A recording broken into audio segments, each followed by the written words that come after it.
Yes, people, welcome back to Chelsea Perspective. More importantly, how are you all doing today? I sincerely do hope that you're all doing well. Again, I must say, blue morning to you all because it is the Blue Morning Show. And wholeheartedly, I do hope you're all doing well.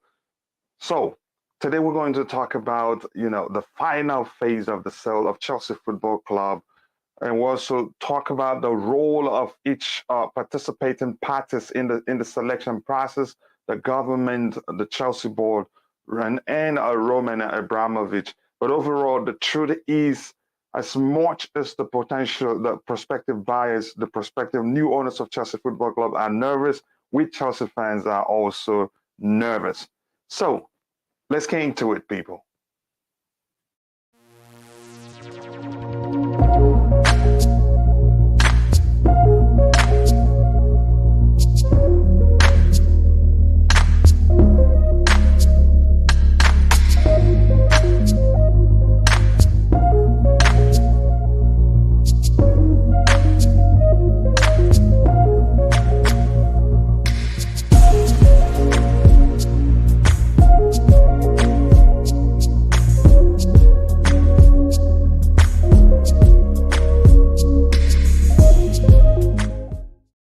Yes, people, welcome back again to the Blue Morning Show and to Chelsea Perspective.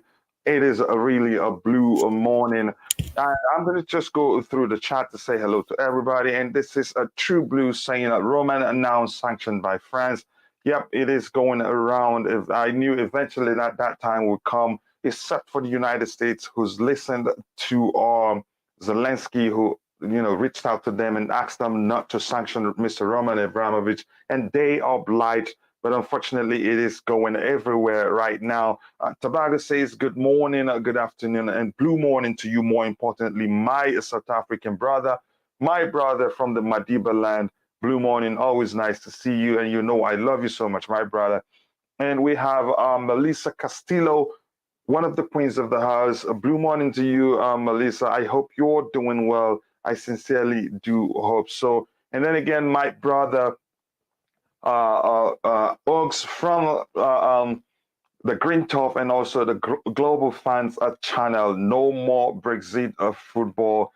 Sean Dyke is sacked. Wow. Big up to you, brother. Nice to see you here. I hope you're doing well, and thank you for that update there. Again, if you haven't, I know we don't have too many people watching at this point, but if you haven't, make sure to go check out Global Fans channel and also the Green Turf.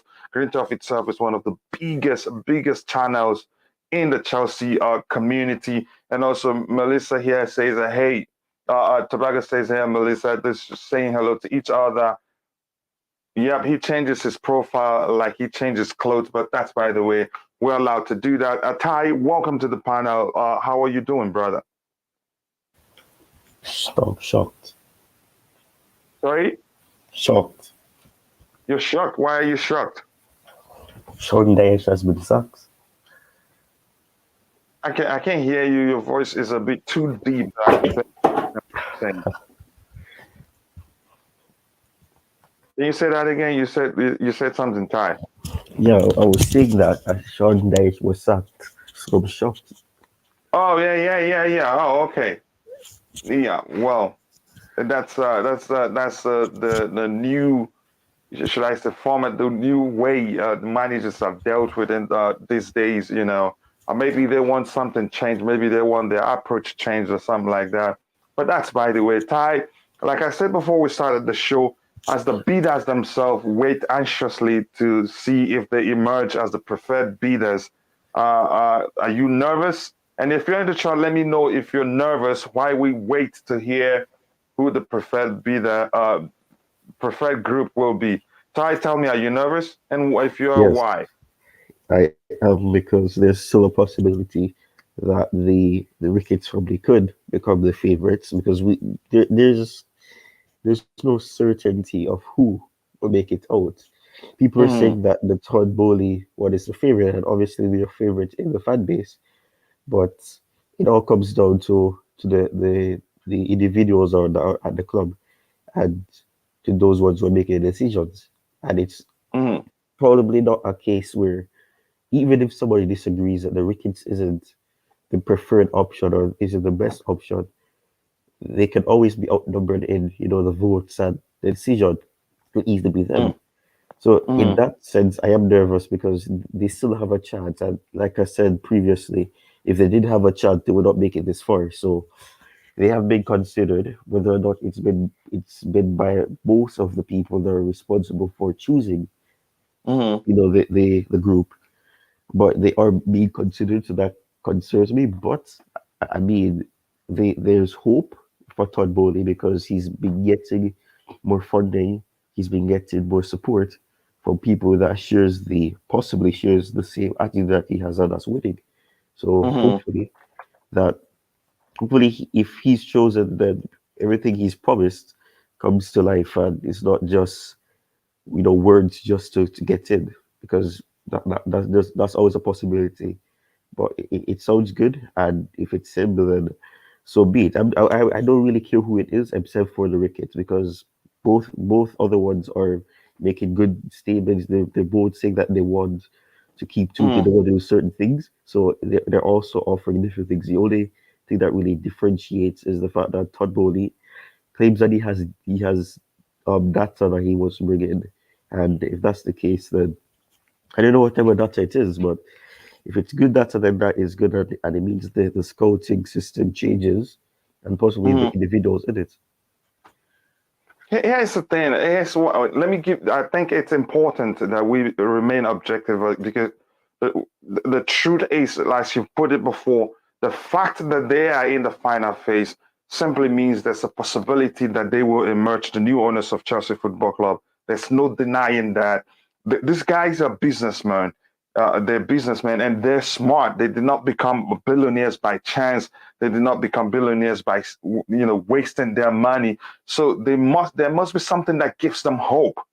There must be something that they see and they say, hey, we have a chance. And after all, it's business.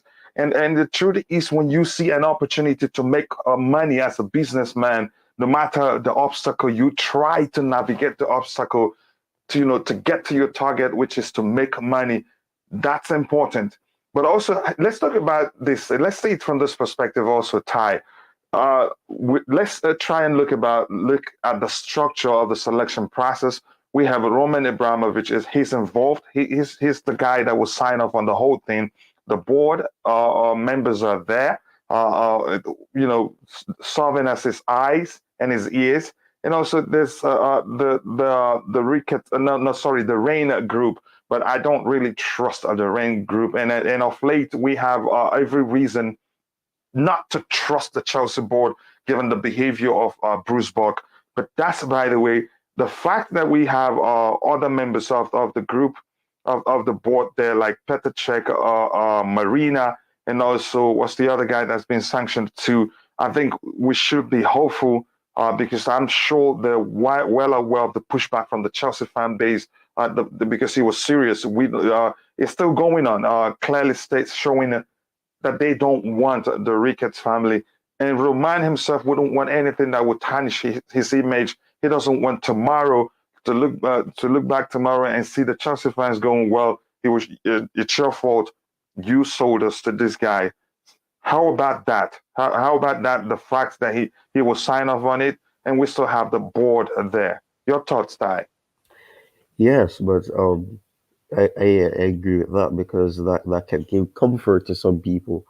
But there has been instances where, because they may be sub red flags, and I mean, if it's a case where obviously Robert is not going to sign off to somebody who could end up suffering the same fate that he does or he did, and probably something similar to it. So obviously you won't choose somebody if they've done something in the past and it can always creep itself back into the present.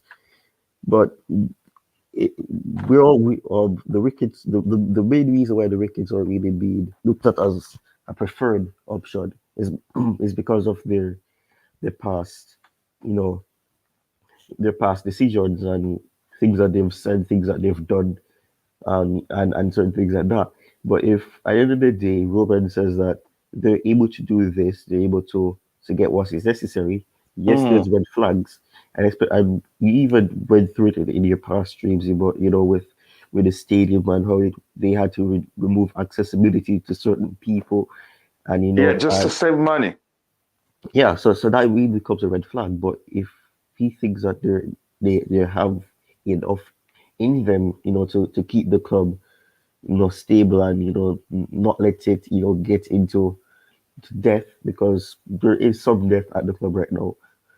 Um, who knows? But I mean, I don't think they are the favorites, but there's always a possibility. But I mean, Todd Bowley looks like the best option on paper, and he looks like he's the best option. So Robert will have him consider, and I think this is something that is key to know, is the fact that he wanted to obtain the club since 2019. So he has past experience with Roman, when Hmm. he came to with the idea of getting the club at that time. So who knows? Maybe that could probably be his advantage, but you never know.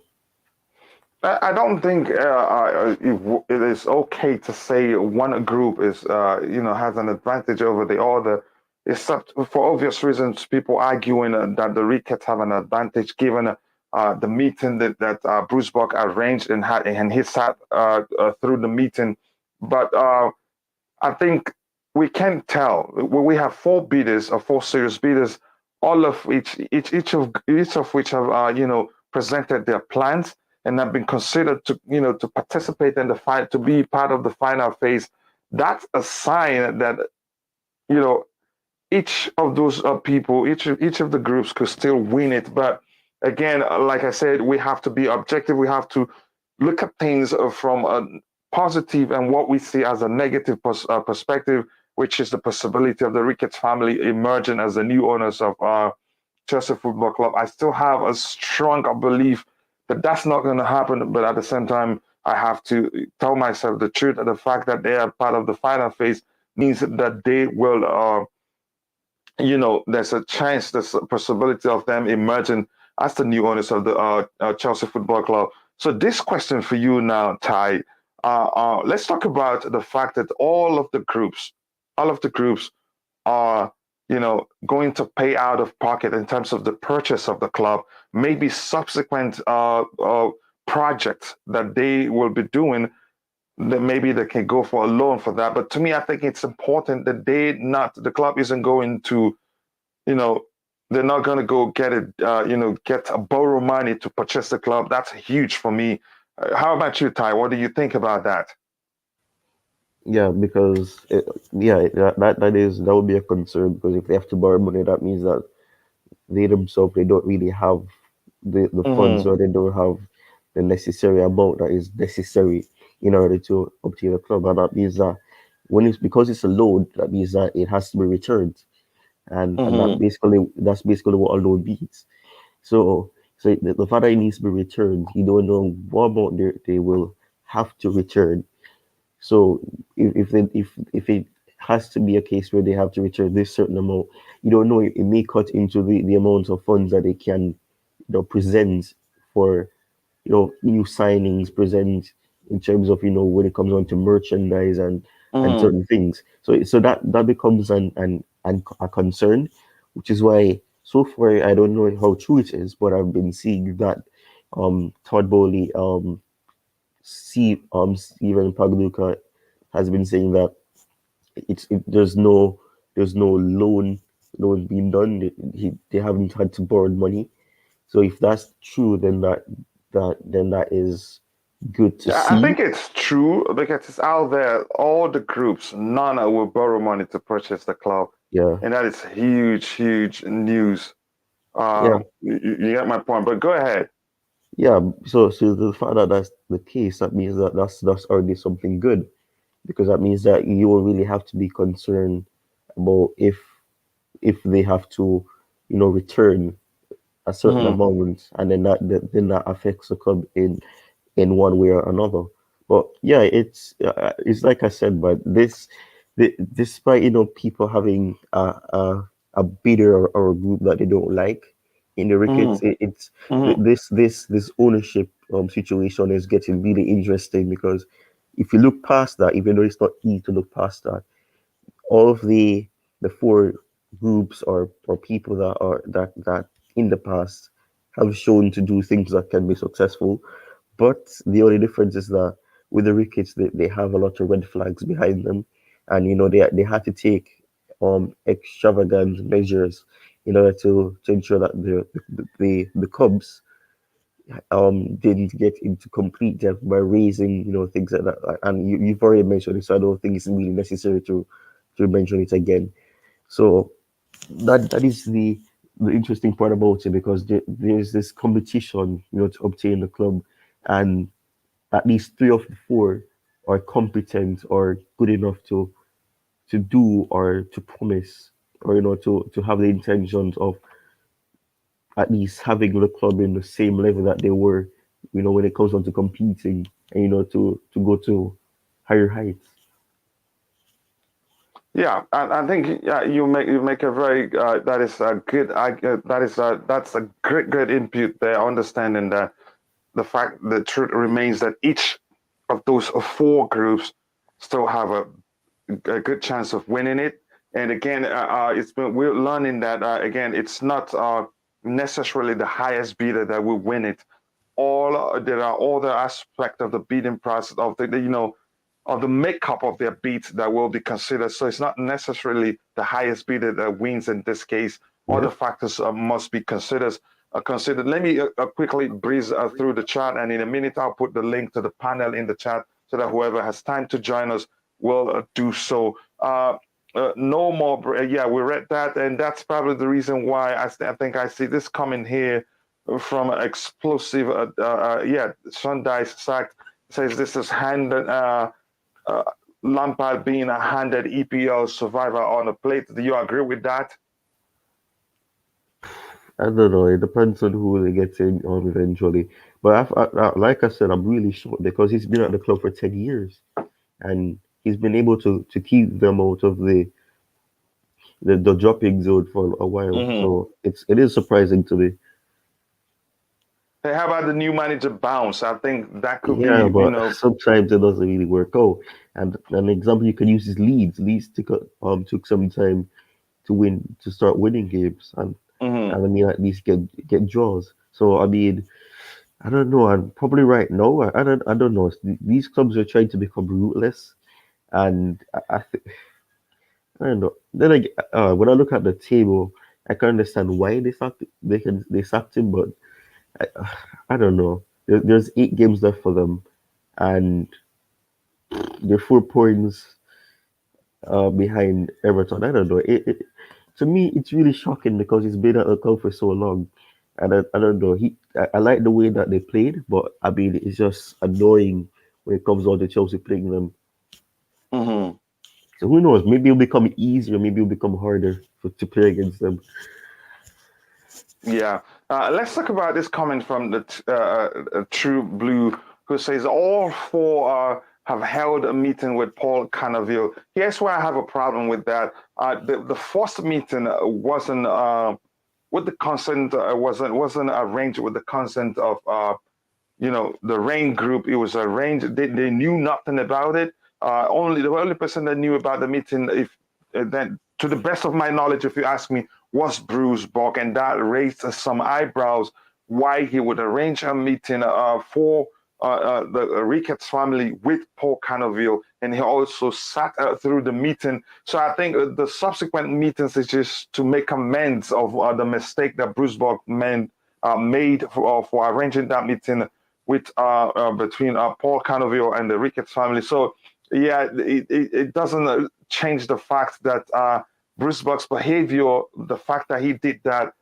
caused some uproar, some concerns even for the other three bidders. Your thoughts? Do you think it makes sense that even four of them met with Paul Canaville, Ty?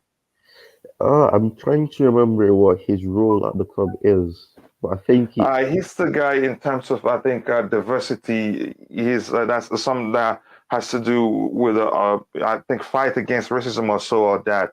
So they're reaching out to him just to explain to I him think how they are trying to to ensure that. they work that the club remains diverse in terms of hiring, employees and all that. Go ahead. Mm. You know, and you know, when I look at that, and the fact that you just explained that, the fact that Bruce Buck, if it's true, like he's the only one that was aware of this, I don't know, maybe they're Mm, trying to send a message to say that Paul Connerville, the first black player to play for the club, mm, um, mm, has written off the Ricketts family and said that they're good enough to come to take over the club because of the past that they had with racism mm, comments and certain things. So I think they're trying to send a message with that.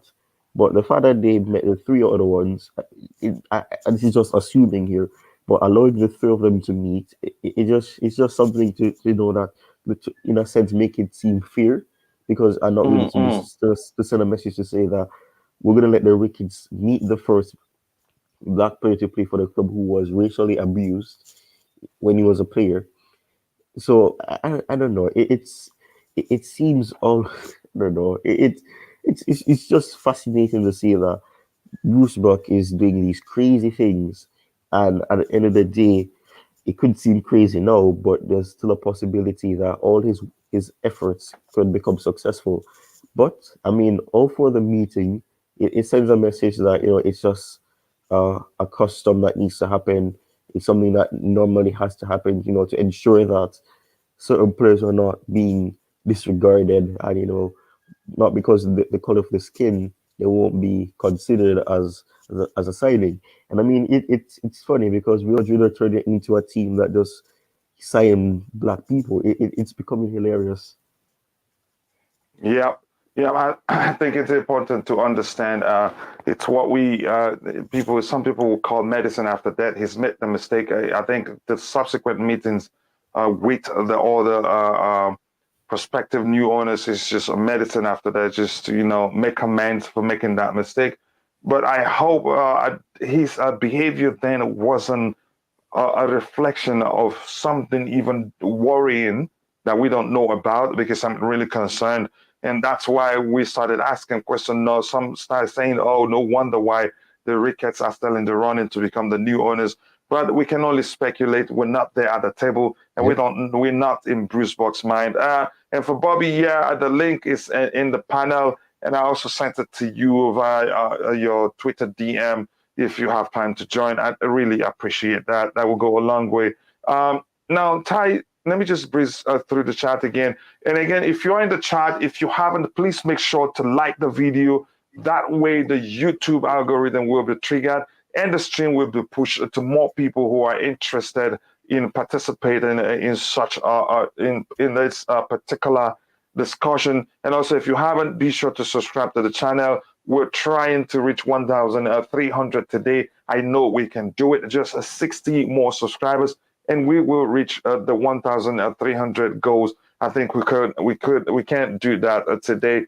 Yeah, and then please, if you want us to address your question, or if you want us to look at your input, make sure that it is aligned with the current the topic. That way, we will look at your input. So, Ty, let's go straight to the role of the government here. The some people there's been argument that the government that they have the final say in the whole process, that they're gonna be the one to decide. Okay, this is the person, the group we want to become the new owners of Chelsea Football Club. I know that's a lie. What do you think about that lie? Because I'll talk about it in detail once I get your response to that. Yeah, I don't. I don't know. I don't really think that really makes sense to say that they have the final say. I think the only responsibility that they really have is to sign off on whichever one is decided, because obviously they have to ensure that the individuals that will be coming in, they pass the background check, and they don't have anything that can cause any corruption or any issue in the future, because I'm pretty sure, I don't know how much they care about Chelsea in Mm-hmm. particular, but if they care about the well-being of how the enter things happening, and I'm pretty sure they don't want to see a repetition of what's been happening over the months. So I'm sure that they will have some responsibility when it comes off to signing on whichever one is chosen. But to say that they have the final say, I don't know if final say is the right thing to say, because so much sees in that sentence. Yeah, I think you That could say it's a baseless narrative, because the fact, after my yeah, research and also from what I've read, the government, they have two things to do. One is to ensure that the proceeds from the sale of the club doesn't go to Roman Abramovich, and yeah, the other is to offer, is the word offer the correct word, the license, provide the license for the new owners to become, that is officially the owners of the club. Those are the two things I know that is their, should I say, responsibility in the whole selection process. I want to take this opportunity to welcome Bobby to the panel. Always good to have you around, but bro, good to see that you have time to join us today. How are you doing? Yeah, I'm good, guys. I'm good. Is that Tyro? Yeah, that's Tyro? Tyron. yeah, Yeah. yeah, Hi, yeah, Ty. How are you? yeah. Yeah. Very well. I just got to say, on this Good Friday, before I say anything, I give thanks to God. Yep. Yep. It's we support a very special team, and I even think that, well, not even, I thank him for that. Mm-hmm. And give blessings to everybody listening. Yep.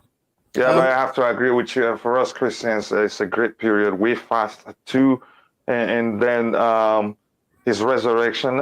It's nearing. That is the should I say, the remembrance for his resurrection is nearing, and it's a great period for Christians. So yeah, and then thank you for saying that also. So Bobby, I'll come back to you immediately as the bidders wait. The announcement of the preferred bidder. The bidders themselves, they're nervous, but the truth is, we Chelsea fans are also nervous because we have preferences. We have some of the bidders that we don't want to emerge as the owners. Are you nervous?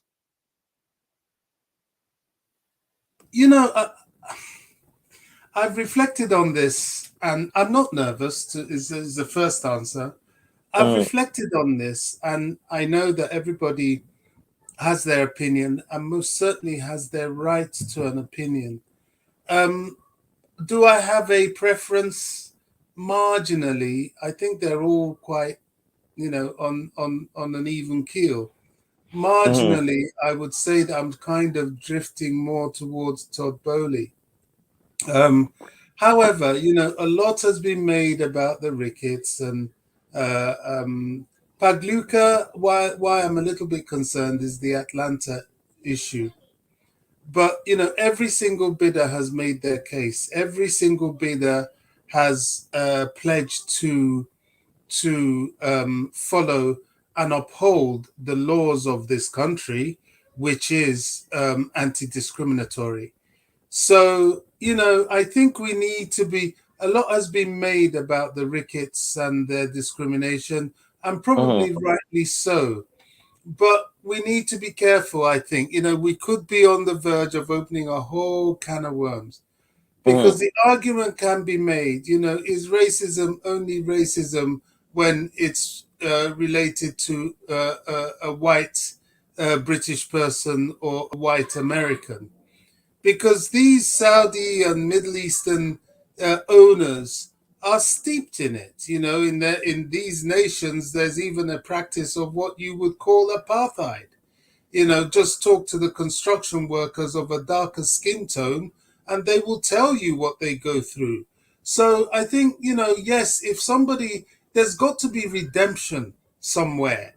In Britain and America, we're going quite some way to try and redeem ourselves from our racist past. You mm, can't do anything about the past, but you can affect the present in order to change the future. And I always hold that as true. So the Ricketts, to me, my judgment of them, my dislike from them is their flagged racist past. My judgment of them is in the failings of their current sport ownership. So mm. that's how I look at that situation. Yeah, I get your point, but Bobby, that on its own, it's a huge problem too.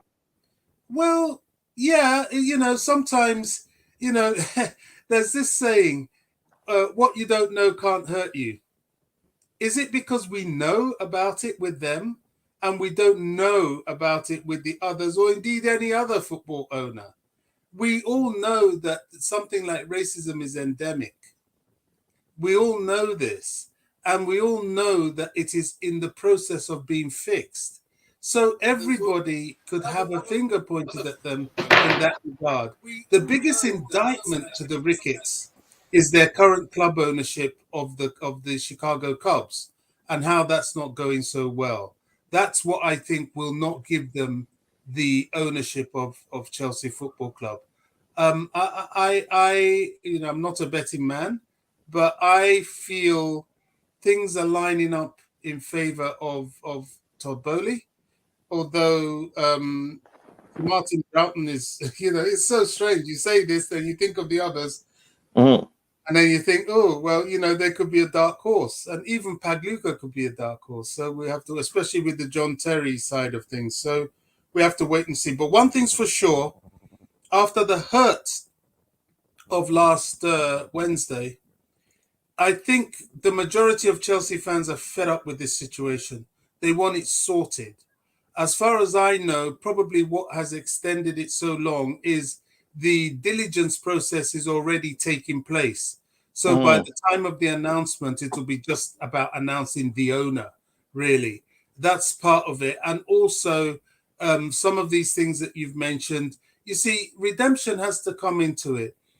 I don't know that to be true, but the fact that the Ricketts met with Carneville and then others complained and then they all met with Carneville and so on. To me, I just think that's a deflection, a distraction. But if, to make it fair, they've looked at it and said, okay, we can't just have them meet with him because of the PR exercise. Let everybody meet with him. To me, that's okay. This is entirely uncharted territory. They're having to make it up as they go along. And there will be some things that slip through the net, just like this. The issue is we want an owner financially sound enough to have a good plan for the club, to fund the club. And part of the reason they're in the last four is because they have a £1 billion investment commitment to the club, unnegotiable. And in order to be able to redevelop the stadium or get us a new stadium somewhere else in a suitable location and invest in the club, we've got to tie down our manager to an extended contract, a further contract. We've got to tie down the likes of Rudiger. And I'm hearing this name of this Darwin Neves floating around. I think we've got to look for a striker to play along with the likes of Havertz and hopefully a returning Brozier, because I've given up on the Lukaku project. I think that is a huge financial loss, but we've got to take that loss and offload him if we can. Whoever will take him, no one's going to take him. Yeah, On those wages. I wanted to ask you this, Bobby. I know you always like to strike a balance between let me say, should I say what you like or what you don't like in this case, which is really the case about the Ricketts. The fact that we have options, should we even consider them as give them the opportunity to become in, that is, consider them, accept that the possibility of them becoming our owners, because we have three other options in this case. We had about 8 of them before, or 10, 12 of them. I don't remember how the whole process, how many groups we had before the whole thing was, trimmed down to 4. The fact that we have other 3 options, should we even consider them? And the fact that other groups have also met all requirements and are in the final phase. Again, I'm going to repeat myself here, and I know you talked about it too. And one thing I like, you always say, is whether we like it or not, that racism is an institution. So it's not something that's easy to deal with. It's not something that you can say you can eradicate. It will always be there. But the fact is, my question to you is that we have 3 other options. Why should we even consider them? because this is not something you can be easily swept under the rug. And like our DJ Sal saying here on the panel, we're still paying for racial discrimination issues that we had in the past. So I don't think we should even consider them. And that's just, by the way, it doesn't just end with racism, but it looks like people have latched onto the racism aspect of the whole thing. There's Islamophobia, there's the way they treat their employee and how they run their club. So I want to, maybe there's always something to learn from each other here. Maybe there's something I will learn from you with your response regarding what I just asked you. Coach, as far as I'm concerned, the main thing with the Ricketts is the Islamophobia angle. Mm-hmm. That is how it's looking to everybody. That's why it's being pushed in the way it's being pushed. Yes, there's a case to be made there because racism exists every day, and someone like Carnival will tell you that there is redemption. That's why he is where he is at Chelsea Football Club, where he suffered horrendous racism in his playing career in the 80s. Look, there has to be a point where you've got to understand that business is not about emotions. Successful business has never been about emotions. You look for the best deal. Now, why these people are still in the running is they've come with financial backing that cannot be ignored. They put a deal down that cannot be ignored, and it's not being ignored. Everything needs to be given due consideration. There are a lot of things that are against them, and they're working to try and rectify that, as it were. Let them work, let them sweat, and try and see what they can do. But to discount everybody because of emotional things that happened in the past, yes, it's a consideration, but we have to be wiser than that. Look, I bank with a certain bank. I run some of my businesses in a certain bank that when I was young, I never had anything to do with that bank because they were very much involved with the apartheid in South Africa. And it got to a point where a lot of us that were young and against those sort of things took out certain positions about it and demonstrated our feeling towards it. Feeling being the operative word. Now, that is in the past. All that has finished, it's done, it's dusted. They're trying to have a new future, and the bank is giving me a very, very good deal. Now, am I going to continue that stance I had as a young kid? It's pointless. It's pointless. So I go with them because of the business deal and the present and the future. So that should be the kind of mentality behind a consideration, because that's all it is at the moment, a consideration of the Ricketts. Now, should they, by any twist of anything, become the owners, I think we've got to still, as a fan base, take an objective view and watch what they do with the ownership before we cast further judgment. Now, what that will cause is that, everybody loves to hate Chelsea. And the more they do, the more others will try and flag up their racist past to try and destabilize the club. That's the disadvantage of the Ricketts. They will not give us the peace that we are looking for and long deserve, because my goodness me, has this club had enough thrown at it? The planning of the beginning of the season wasn't excellent, but what has been done to us by the Premier League, the football authorities, the European football authorities, it's just been too much. And now even the government, come on, how much can one club take? What we've done has been beyond remarkable.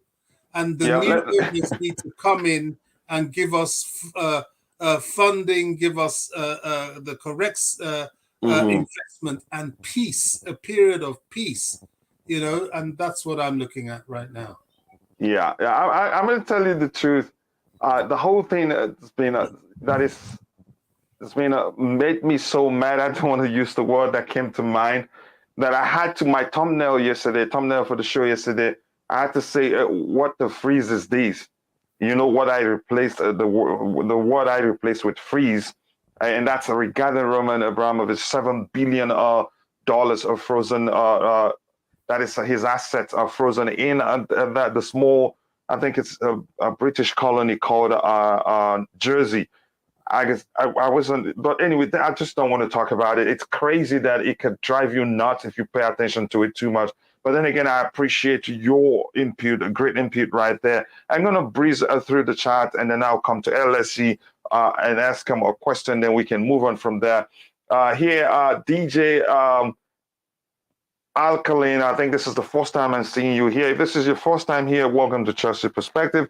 And if you've been here before, welcome back. But please, if you haven't, we had 40 people plus watching about a minute ago, and we have just 16 likes. Please just take a second to smash the like button, and believe me, it will not cost you anything. If anybody says pay for it, tell them I'll take care of the bill for you. Please just like the video and also subscribe to the channel if you haven't. That will go a long way. And this is Fraser saying Chelsea going for Darwin Núñez to replace Lukaku. And the question is, who buys Lukaku from us? So I'm going to highlight this question so we'll talk about it, because I think it's very difficult. It would have to take a huge loss for that to happen. But we'll get to that in a bit. And Darwin Núñez, Bundesliga tax and all that. Again, let me see if we have anything here. Bundesliga has been very poor in the last few years. Look at Bayern, their best team getting knocked out by Villarreal.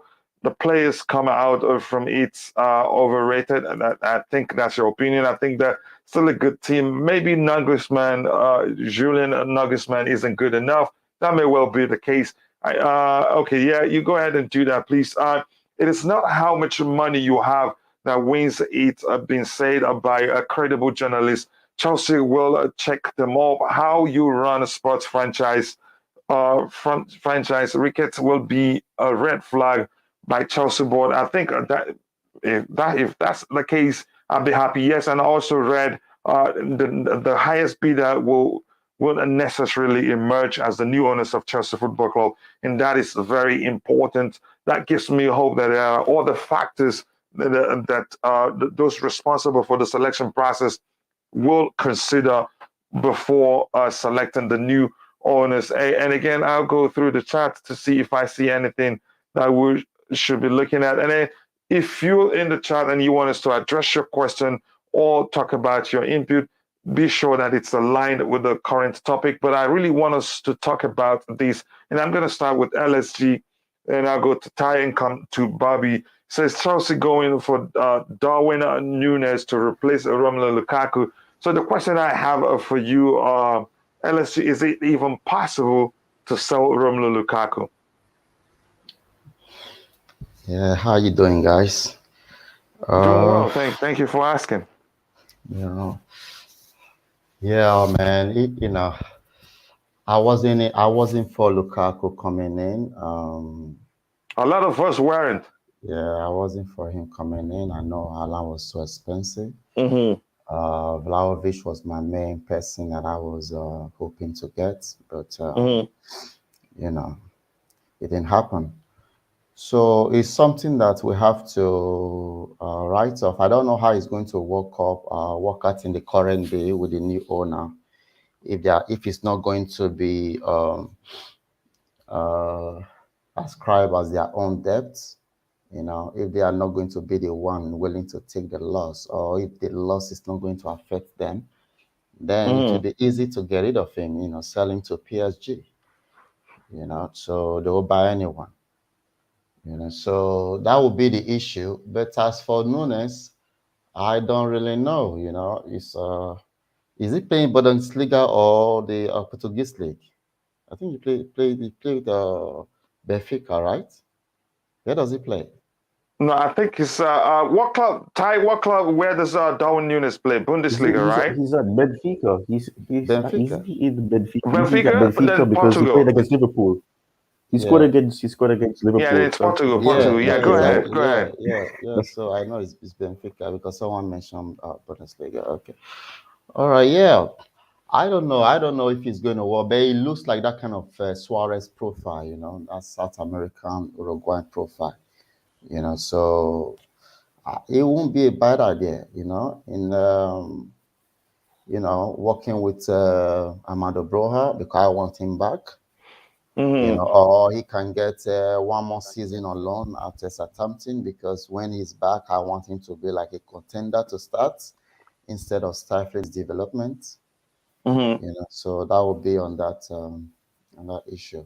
But as far as Lukaku is concerned, I think his mind is gone. He doesn't feel wanted. He doesn't feel accepted anymore, and it's getting to him big time. And this is one thing about Timo Werner. Look, he's turning opinion around now. With just 2 performances, he's turning opinion around. And if he continues with this form, we never can tell what might happen at the end of the season. Yeah. And here's one thing I want to say before I go to Bobby. The difference between Lukaku and Timo Werner is this. Timo Werner, even on his worst day, never gives up. He never gives pushes. up. My only issue was Exactly. if he's running, just look up. Just look where you are going, Timo. Look up, look up, look where you are going. That's my only, the sense of work rate, intensity, he has it. He has it in him. And I can see the Because he's vibe different. coming, So yeah. Let me ask you this the question. Go ahead. Sorry, Alice, you were still talking. Yeah, that's it really. It's gonna be really sad getting rid of Lukaku, because a lot of people were bought into the story of him coming in, the dream return. We never hoped for him to come, because if we anticipated a player that we're going to sell again, then we would have gone for a younger player. A much younger Again, I'm not player going to with go a into better that, because every striker. time I talk about it, it really makes me mad because we had So other this is one options. more reason. This is one more reason why Marina must remain at the club, to execute this deal, to get rid of Lukaku for a good sum of money. Otherwise, I can assure you that Bobby thinks otherwise in that aspect. But that's by the way. Let me get to Bobby. But good input there, and I appreciate you taking some time to talk about that. And True Blue says, of course, we want to get 97 million, but clubs will buy Lukaku because he may suit their system. But how much do you think we can still get from Lukaku? So you let me know. That would be good to see. And coming to you, Bobby. We're still on this input here because this is an interactive show. He says Chelsea going for Devin Nunes to replace Lukaku. Now, the question is, one thing is Lukaku wanting to leave. The other, I think 3 things are involved. Yeah, Chelsea may want to sell him if they see an offer, good enough, because I don't see them taking too much loss. I don't know. I can't sit here and say maybe Chelsea will accept any amount because I don't know. Now, one thing is Lukaku wanting to leave. The other is us finding a buyer. Bobby, I know a lot of people, including you, want him to be sold if we get a buyer. Who's that? Who's going to come for Lukaku and pay enough money that Chelsea will say, okay, thank you. Just give us the money and take him. To be honest, I have no idea who's going to come for Lukaku at the wages he's on. I have none whatsoever. However, if I can come in 1 second, at the wages, his form, his age. Yeah. Go ahead. However, if there is a time to take a £100 million loss, it's now, because it's not invariably a loss, and it's not on the platform of the financial structure with which, or the financial basis with which he was bought. We're coming into a whole new financial system. And if we need to make room for success in the club, he has to go. Now, or on loan, for free, whatever. Now, who's going to make that decision? That's very difficult. People tend to, I don't know what it is, they like to give all this kudos to Marina Granovskaya. She doesn't and will not be able to make that sort of decision. I don't. She's just a negotiator. Exactly. And as you know, I don't have that sentiment. All that sentiment is steeped in, modernism. Because she's a woman, she's doing things in a man's world. some guys decide, oh, let's make her bigger than she is. It's a nonsense. I stick to objectivity. I try to stick to reality. And the reality is anybody coming in will look to get their own person to do the job. She was Roman's person, and that is a problem. You know, you're taking over a new business with somebody that was totally loyal and totally aligned with the old person. They have to go. This is the problem with Man United. They're still hanging on to Bobby Charlton and Alex Ferguson. That's why there's so much instability in their boardroom, because they're part of what has passed. Let go of the past. Why do people find this hoarding mentality? Oh, let's hang on to it. It's the same thing with Stamford Bridge. Listen, nobody loves Stamford Bridge more than I do. I was raised going to that stadium. The memories, well, good, bad, and ugly, are incredible. But believe you me, if somebody comes in and they cannot redevelop Stamford Bridge to increase capacity, and they are fortunate enough to find somewhere else at a reasonable location, to me, it's bye-bye. Thanks for the memories. Progress matters most.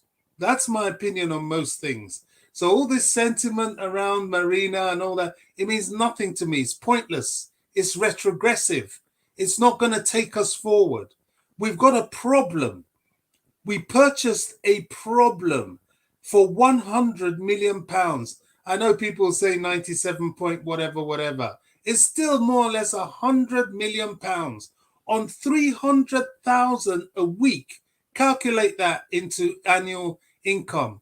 The guy is not even putting away chances, not to, getting close to putting away chances at some of our most important games. Yes, he was there for the Club World Cup. Thank you very much. But he didn't start. Yes, okay, to be fair to him, he came on and he did something for the League Cup and he was robbed of a goal. Thank you very much. But for £100 million, I want much, much, much more. I want us to be able to rely on you. I want us to feel that if you're not playing, oh my God, what are we going to do? Like we do with Havertz. You see what I'm saying? I don't think the guy is good enough. And if he's going to be an obstruction to us getting somebody that is good enough, which he is at the moment, he has got to go. And this is where a football director comes in. We need somebody who understands what's going on at the club, understands the club at a footballing level, who will be able to look at this, see the finances in front of him or her, and be strong enough to say, look, this is a loss. Since we have become the highest football sporting franchise purchase in the world, we may as well take the biggest loss in a football player investment in the world. Because I don't think we've ever seen anybody get rid of £100 million player like that.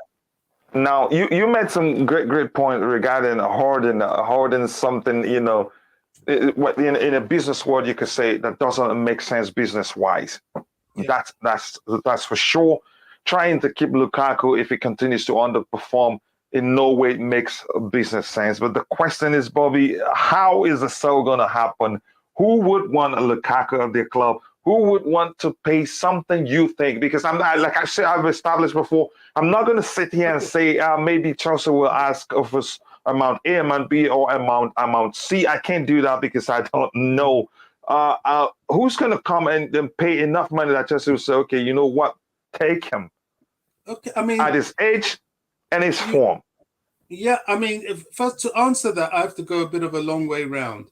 I get to Timo Werner, who I do want at the club. A lot of people say he shouldn't be here. I think he will turn a corner, and I think Timo should be given the chance to continue. What is the difference between Timo and Lukaku? Well, largely that interview. That is the major difference, and that was the just quickly, Bobby. Just quickly. This comment right here is the reason why probably tomorrow or the next Blue Morning Show will be the talk on the stadium, what is possible and what isn't possible. So go ahead, Bobby. So, that was the beginning of Lukaku's discontent at Chelsea. Even those of us that didn't want him in the first place, we were fully behind him. We were supporting him, cheering his name till he did that nonsense. Yes, he came out with an apology, but since then he's been sulking. Chelsea fans don't react well to that. Nothing worse than a grown man that sulks. Timo Werner wasn't performing well, but you see the endeavor in that guy. He doesn't sulk. He doesn't throw his hands up. He keeps on and on and on, and he certainly doesn't attack the club. So that's where he has a problem. And the only way he can put that right, it would be to be industrious, to be full of endeavor, and of course to score goals. Now he's doing none of those really at the moment. So what's the point? Now, answering your question, who's going to take him on? Nobody. Unfortunately, when you make these sort of big investments, you might find yourself in the Gareth Bale situation Real Madrid have without being Gareth Bale. Because before they started Gareth Bale, at least he gave them goals. He gave them a lot. The only problem they had with him was his persistent injuries and things like that. But this guy is doing none of that. And unfortunately, he might be out in the wilderness if he can't be sold, but he certainly cannot continue in the first team. Yeah. I think we'll quickly switch back to the main topic, but because this is an interactive show, it's easy for some questions or some input in the chat to distract us a bit. But it's allowed because it's an interactive show, but we'll still go back to the main topic. But I want to breeze through the chat, and I'll come back to you, Ty. Arthur Low says it's good if we can sell him, but it won't do us any good to go out and buy another striker who will struggle as well when he comes in. That's a good comment. It depends on who we buy, the profile of the striker we'll buy. We must pay attention to how the manager wants to play before we pay. Before we buy any striker, not even before we pay that much money, because this doesn't mean that Lukaku is a bad player again. It just doesn't suit the way we play. Again, this topic, as much as we try to avoid it, it will always come up one way or the other because it's a problem now, whether you like it or not. Chelsea 79, Chelsea Life 79 says that Lukaku had got a worse first than ever. Again, I don't want to go into that. And before I continue, also, if you haven't, please, we have about 45 people watching and we have just 20 likes. People, we can do better than that. Please just take a second and click on the like button. That triggers the YouTube algorithm to push the stream to more people who will be interested in this particular discussion. And also subscribe to the channel if you haven't. This is just a discussion between two people in the chat. True Blue says, I think Barca spent more on Coutinho and Dembele both than Lukaku. Yeah, it's a lot of spending too. And to them, they've been making more mistakes than we did. But that again, I don't know how to talk about this. It's it's a serious problem for us. After all, that's just the final way to put it. And let me see anything else here. And just Viola says, and points his finger to where he wants the ball. Exactly, that's one surprising aspect of his style of play. That's I don't really like. Again, that's me. Some people will say, yes, he has the right to point to where he wants the ball. But to me, if you ask me, I'd say as an attacker, your run should be dynamic. If the ball isn't getting to you, adjust your position to try to get to it, because there are opposition defenders. They're not going to wait for the ball to cross them and get to you where you want it. So, but then that's, by the way, let me see. Does Pulisic start against Crystal Palace? We'll talk about that later, but I'll highlight it. And if you have any questions, don't feel like I skipped your question. I'm highlighting questions, and I'll go to the highlight tab and talk about them later. Let me see. It says Lukaku does not suit the Premier League. Anyone can see it. He needs to move on, but it's not that simple. Werner made comments worse in Germany. Yet another a person believing Sky Sports about the interview. Okay, again, Tuchel needs us to go get a striker to fit into his system, or he could coach.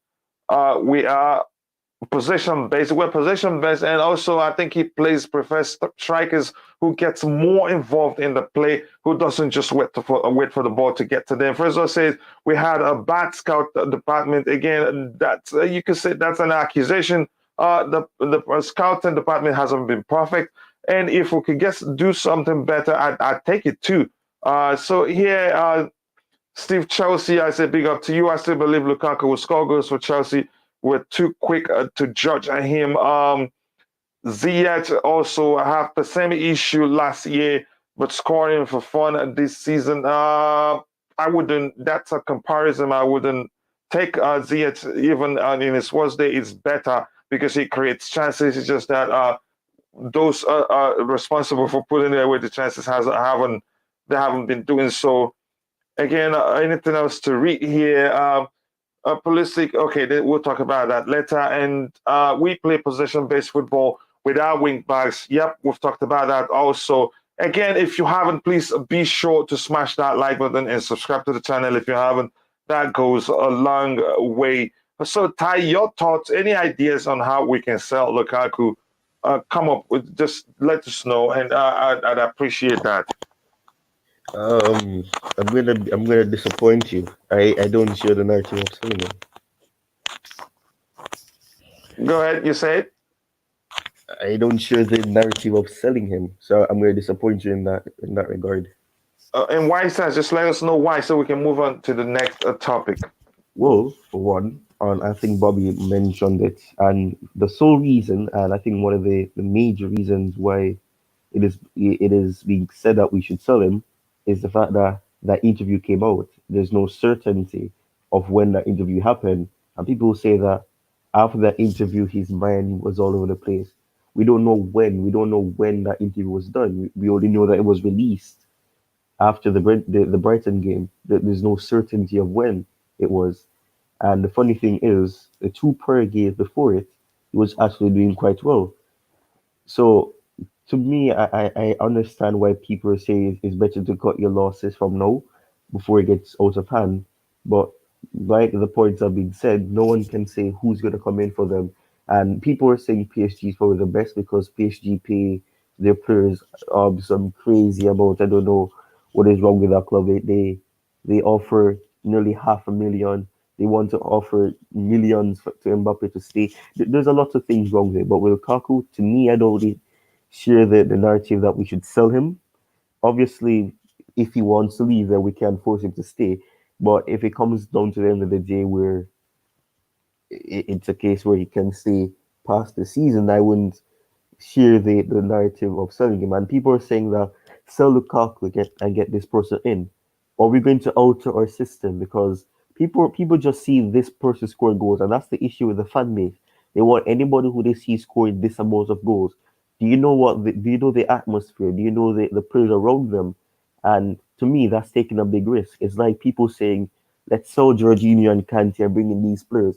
There's no certainty that they'll hit the ground running, which is why it's good to keep one of them around and then you introduce those midfielders in. You don't just sell people and then hope that they're going to be doing what you want them to do. And that's the same situation that we should do in a sense with some similarity. Should we sell Lukaku like we did with Tammy? We sign the striker and then we allow Tammy to leave.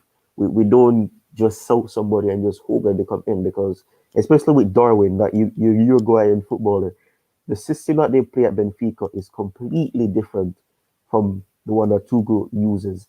And to me personally, Tuchel doesn't use a system that really requires a centre forward, a target man. It's more of a false nine situation, which is why when he was at PSG and Dortmund, you don't really see them having that focal point.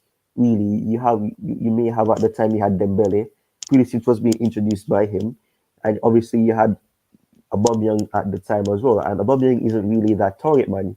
He can play on the wings as well, which is why to me I found it strange that we signed Lukaku in the first place. And initially to me I thought that we were going to alter our system to suit him, because people will say that he points to where he wants it because he's spoiled. People need to remember that Antonio Conte had his systems surrounded around Lukaku, and it's the same with Belgium.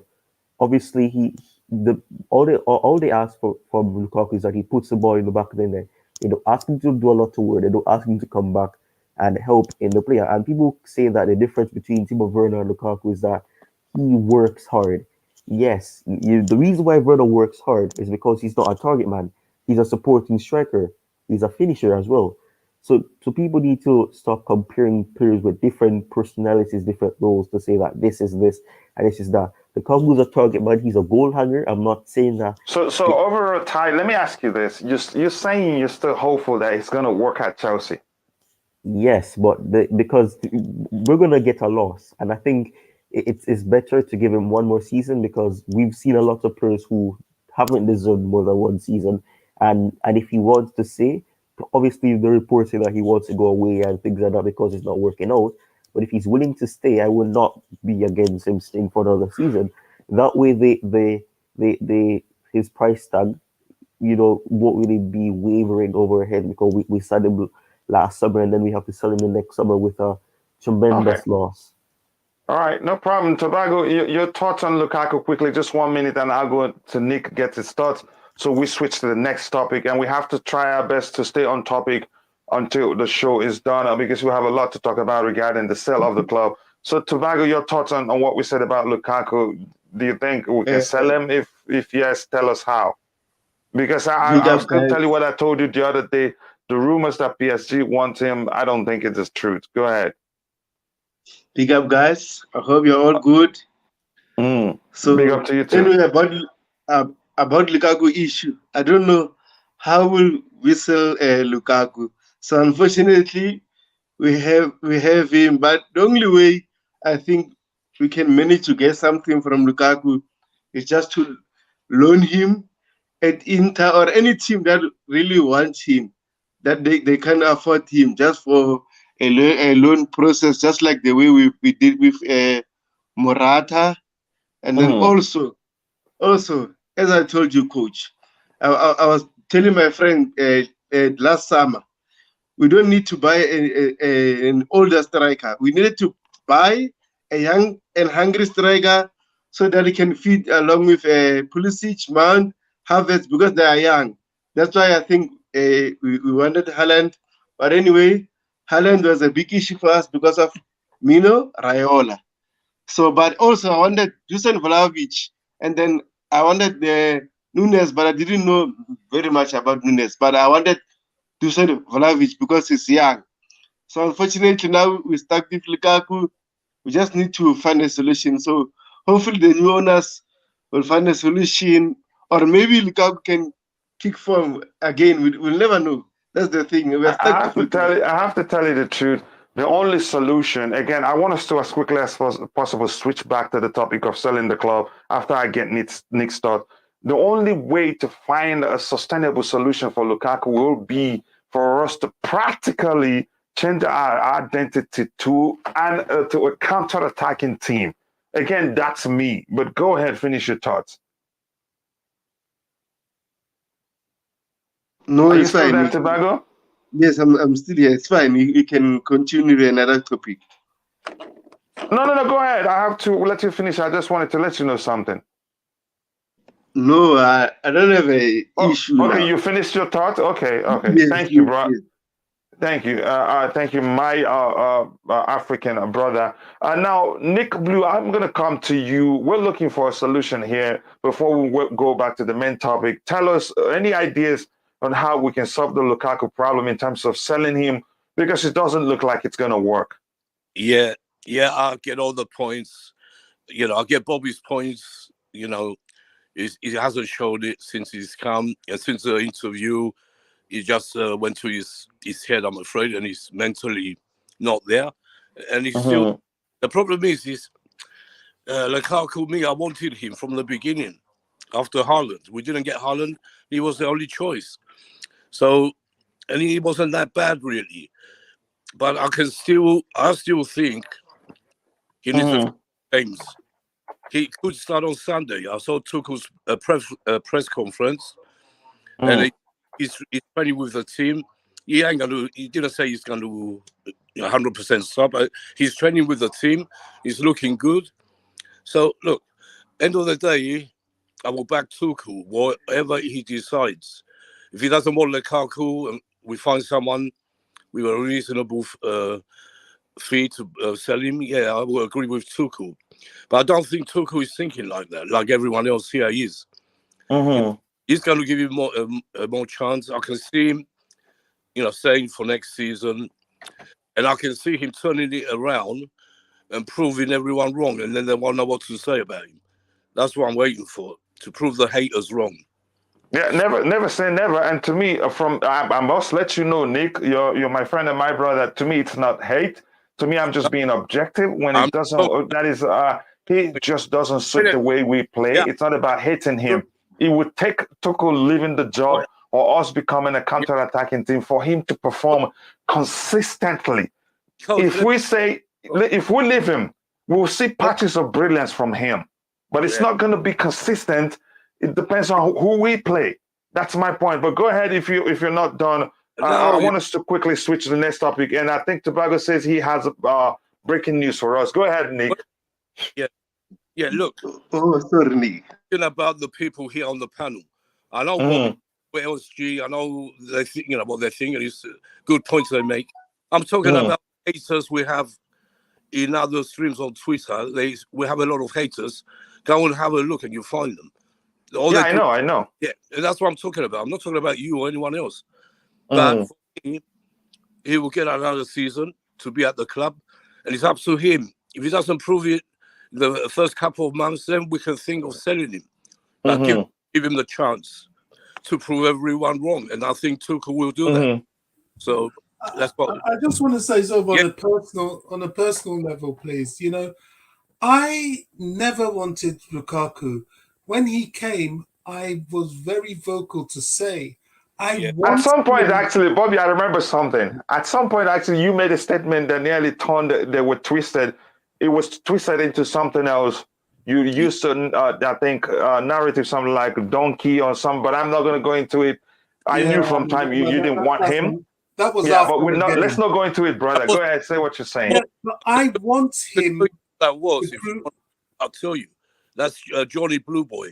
All he does is goes on streams. He goes on Twitter, and Bobby knows that. And all he does is talk shit about the Chelsea players. Language, Nick. Language, Nick. I mean that is unreasonable. There are some people that attack him unreasonably, even when he does well, like when he was doing well at the club. That's not okay. Yeah, go ahead. My challenge to players like Lukaku is please, I beg you, prove me wrong.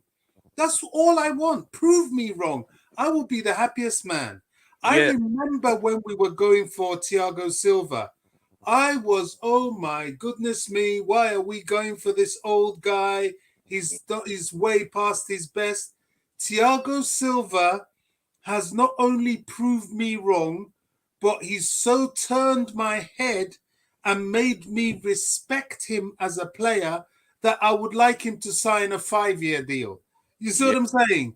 That is what I want from Lukaku. And I can't ignore his underperformances for that level of investment until he changes it around. That's all. From a personal point of view, but I fully understand what Bobby, Nick is saying. you said that's what I want. I want him to prove us wrong. That's all. I know when he was playing bad, I said I was the first one to say I've been backing Lukaku from the beginning, but now I think it's time for him to go on the bench and let Havertz have a try. Yeah. Some big news. I think we have to go into the breaking news. I think, Nick, I think you will love it. Should I go ahead, Nick? Yeah. No, man. Go on. People are saying in the chat too. Yeah, like the people are saying in the chat, but Tobago talked about it, and Tobago wants to talk about it. Tobago, are you still there? Yes, I'm still here. Nick, what do you say? Should I go ahead? No. I'll tell you the breaking. Tobago, do you want to take it from Tobago? He take the private message. He was the first to talk about it. But we'll all get the chance to talk about it. Tobago, carry on, man. Thank you for understanding. Tobago, go ahead. Breaking news. The Ricketts family just pull out in the bid to buy Chels Football Club. That's the greatest news I wanted to hear Wow. Thank God. Okay, what's the source? Talk Sport. Nick Powell. Okay, I don't know who that is. And also Yeah, go ahead. Jacob Stenberg. You can check the on Absolute Chelsea. Okay, that's Yes, some good news, some brilliant news. Let me start with you, Nick. How big of a news is this, if I am allowed to phrase it that way? What do you have to say about that? I didn't hear Tobacco. What did you say exactly? That the Ricketts family, they pulled out. Yeah, look, yeah, I believe it. For me, I've been saying that from how long I've been saying they haven't got a chance, and they haven't. It doesn't surprise me because they're going to have to pull out in the end. Because I told you that Football Trust, all the Chelsea supporter groups have talked with everyone, and they don't see the Ricketts for the new owner. Everyone's against them. The fans are against them. They haven't got a chance in hell, and it's no surprise to me. Yeah. Okay, let's see. Let me come to you. I'll leave Bobby that is handled this one as the last speaker on the panel there. Let's see your thoughts on the news. Very wonderful news, man. Very wonderful because, it's been doing my head in, I've been really, really worried. I saw Jim White and Simon Jordan, discussing the possibility of the Ricketts getting the hold of Chelsea. And they were licking their lips, waiting to start the smear campaign. Jim White was the first person to bring it up, and he was insisting that there is no way that their issue is not going to hang over Chelsea. And Samojana was like, yeah, definitely, definitely, So this is a weight, off our shoulders. And, however it happened, I'm grateful that it happened, because they were starting to bring up their work credentials, because, like Laura, what they were planning basically was to make Laura the face instead of Tom, because Laura is part of the LGBTQ community, so she's married to, a lady, so, and the fact that she was accepted by their father, Joe, shows that they don't have any hate in them, so they were trying to come from that angle, so yeah, I'm grateful that they finally withdrew their offer.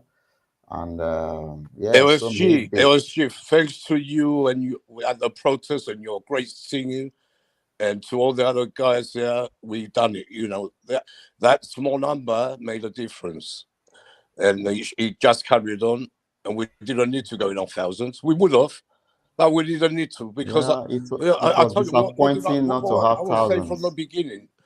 There's no chance Roman is going to let these people take over the club. I was saying that from Yes, we'll talk about that again. We will never forget your efforts at the stadium and even went to support the team. So go ahead, Leslie, I'm waiting for you. Yeah. So, I'm happy that they withdrew their offer, and because they understand that there is no way they will be accepted, and they don't want to get into the a new environment with this air of melancholy and disgust hanging over them. So I'm happy that they've done this, and they've done it on their own volition, not that they've been knocked out of the situation. So that means there will be no possibility of legal challenges or litigations in the future. So I'm happy. So that means we are getting closer. It's 3 now, right? 3 people left, right? Yeah, 3 people left, 1 gone, but that doesn't make it even closer.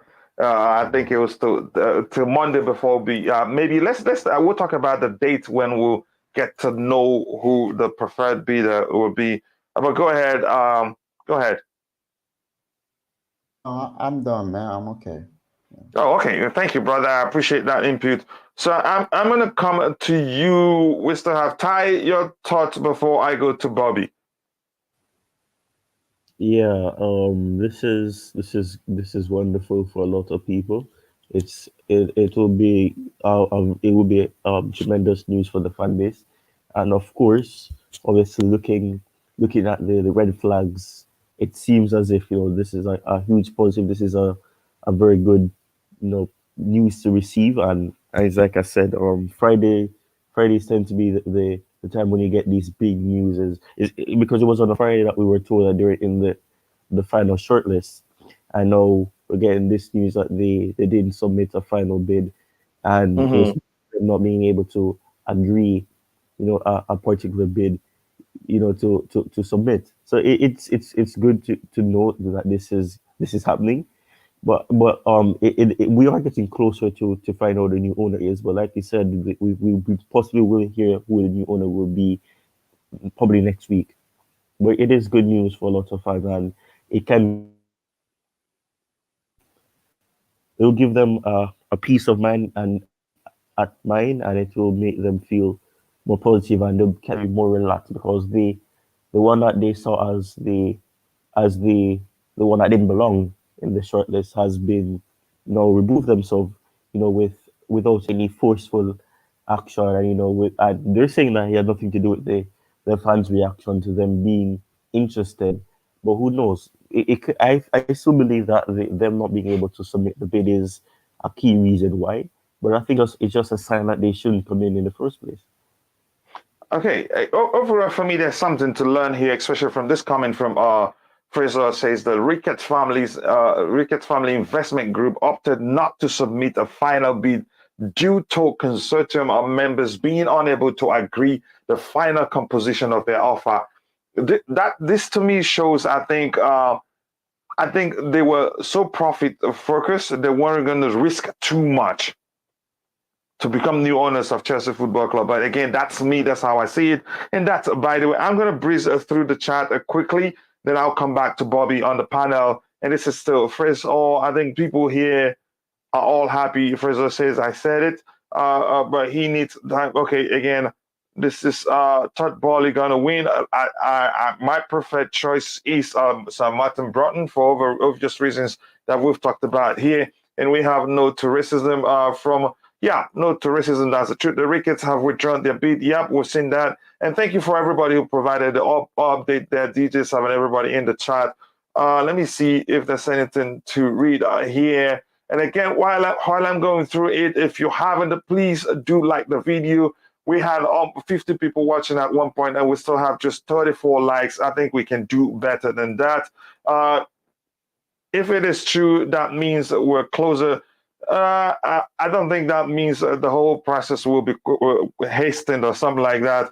More big news, hopefully, to come. What good news to hear for Chelsea fans? This is a huge for Chelsea fans. A majority who that doesn't want them to emerge as the new owners of the club. And again, she says, Kachila, do you think that the Rain Group might let another bid in to replace that? I think it's too late.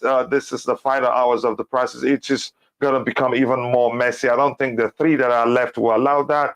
I don't think there's a possibility for that to happen. If it happens, yes, no to Ricketts. Good riddance, says my friend and brother Mikhail. And the Ricketts led a bid to Chelsea has. Okay, we've read that before. Let me just try and catch up, Bobby, please, if you don't mind. Hello, people. What have I missed? You've missed quite a lot. To catch up, you'd have to start watching from the start. That would be good. It's going to be Todd Boehly. We'll see. You keep you keep saying that. You keep saying that, but we'll see. Bless up the channel. Bless up to you too, brother. I hope you're doing well. Always nice to see you around. And this is TC. How have you been? One of the queens of the house. They say lateness is greatness, so welcome. And Melissa, I was looking for this comment because it's a beautiful comment, or delicious, if I'm allowed to say it, how I like to define things I like. She said, this is not just a win for the Chelsea fans. This is a win for the society that we live in. There is no room for racism, no room for Islamophobia, no room for even maltreating people or referring to a certain race as you people, especially in the United States here. But then again, more importantly, we must learn to let the past go. And I'm glad that they're now going to get a chance to become the Chelsea owners. But it's quite a lot to learn here. You must learn that whatever you do, that it's sometimes there are things you would do in life, it will not be easily, that is, you can easily sweep it under the rug and think it's done and dusted. No, it will always come up. So there's a lot to learn from this situation, but we'll talk about that later. Nick and LSG, the consortium members, couldn't agree on the makeup of the financial aspect. Again, I get your point, True Blue, but that's not taking away the performance, the efforts of Nick and the group that protested at the stadium. That also, I believe, it contributed to the decision to pull, because they will consider, okay, we're not agreeing here, and we still have an issue, the fans to deal with, who's been pushing back against our participation in the whole process. So we must say kudos to them for doing well. Yeah, okay, I get that. You go ahead and do that. We won. Yeah, fan power. Yeah, we won. You could say that. I agree. I bet the Ricketts family partner Ken Griffin said, I want more shares. That's a possibility. That's the case. Again, the reported Ricketts internal disagreement is indicative of problems with consortium owners. We've talked about that before, how difficult it will be to make decisions. I think I'm going to highlight this because I'd like us to talk about it later. But the truth is, businesses, football clubs are structured differently than businesses that sell products and all that. So you have the chairman, you have the football personnel who make decisions quicker. But there are areas, things that when it gets to it, the makeup of the individuals that make up the consortium would have to sit and have a meeting and decide on what to do. A prime example being probably the decision from the Ricketts family. Probably, I think it comes down to how much they're willing to pay. I think that's, to me, might have been the issue there. So, Bobby, I'm just going to come to you. If I see any other good comment, I will highlight it. Your thoughts on the withdrawal of the Ricketts family? I've been listening to the Sky Sports release about it. Mm-hmm. In summary, what it comes down to, I know fans are happy, and I'm relieved because I want peace in the purchase. I don't want any further controversy or further obvious reason to give an already hating media an ammunition to keep attacking Chelsea. But the reality is, what it comes down to is that the Ricketts never had enough money in the first place. And if within their consortium they couldn't agree to the structure of the purchase of the club, in simple speak, what that means is that they couldn't agree who's going to spend what on what, how much each party is going to invest in the club of their own capital.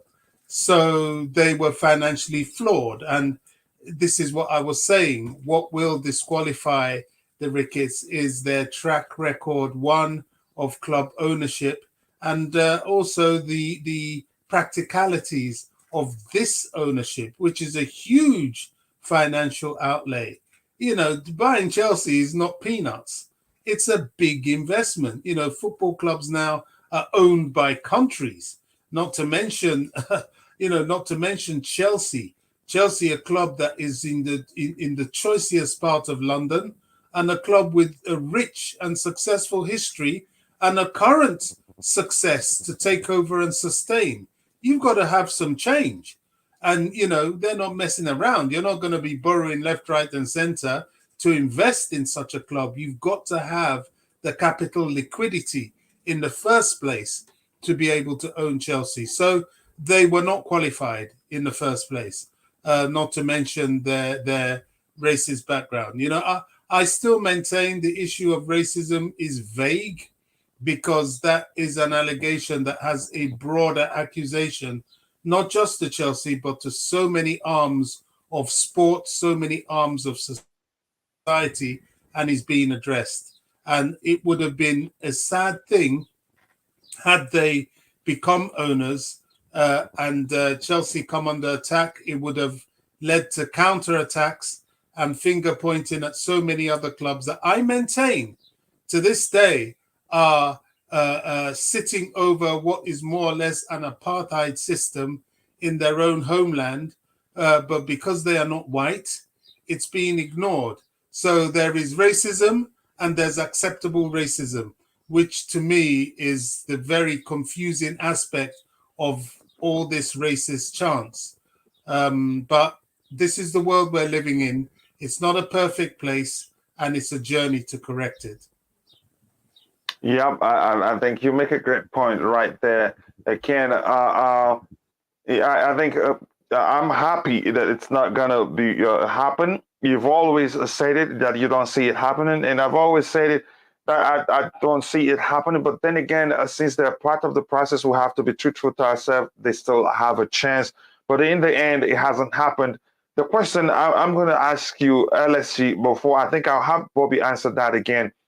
The fact that they pulled out, the fact they weren't able to come to a conclusion on the structure of their final bid, isn't that reflective of the fact that they are profit focused, and the success of the club would not have been their priority? Rather, they only do things that if they do, they'll make some money off of it. Absolutely.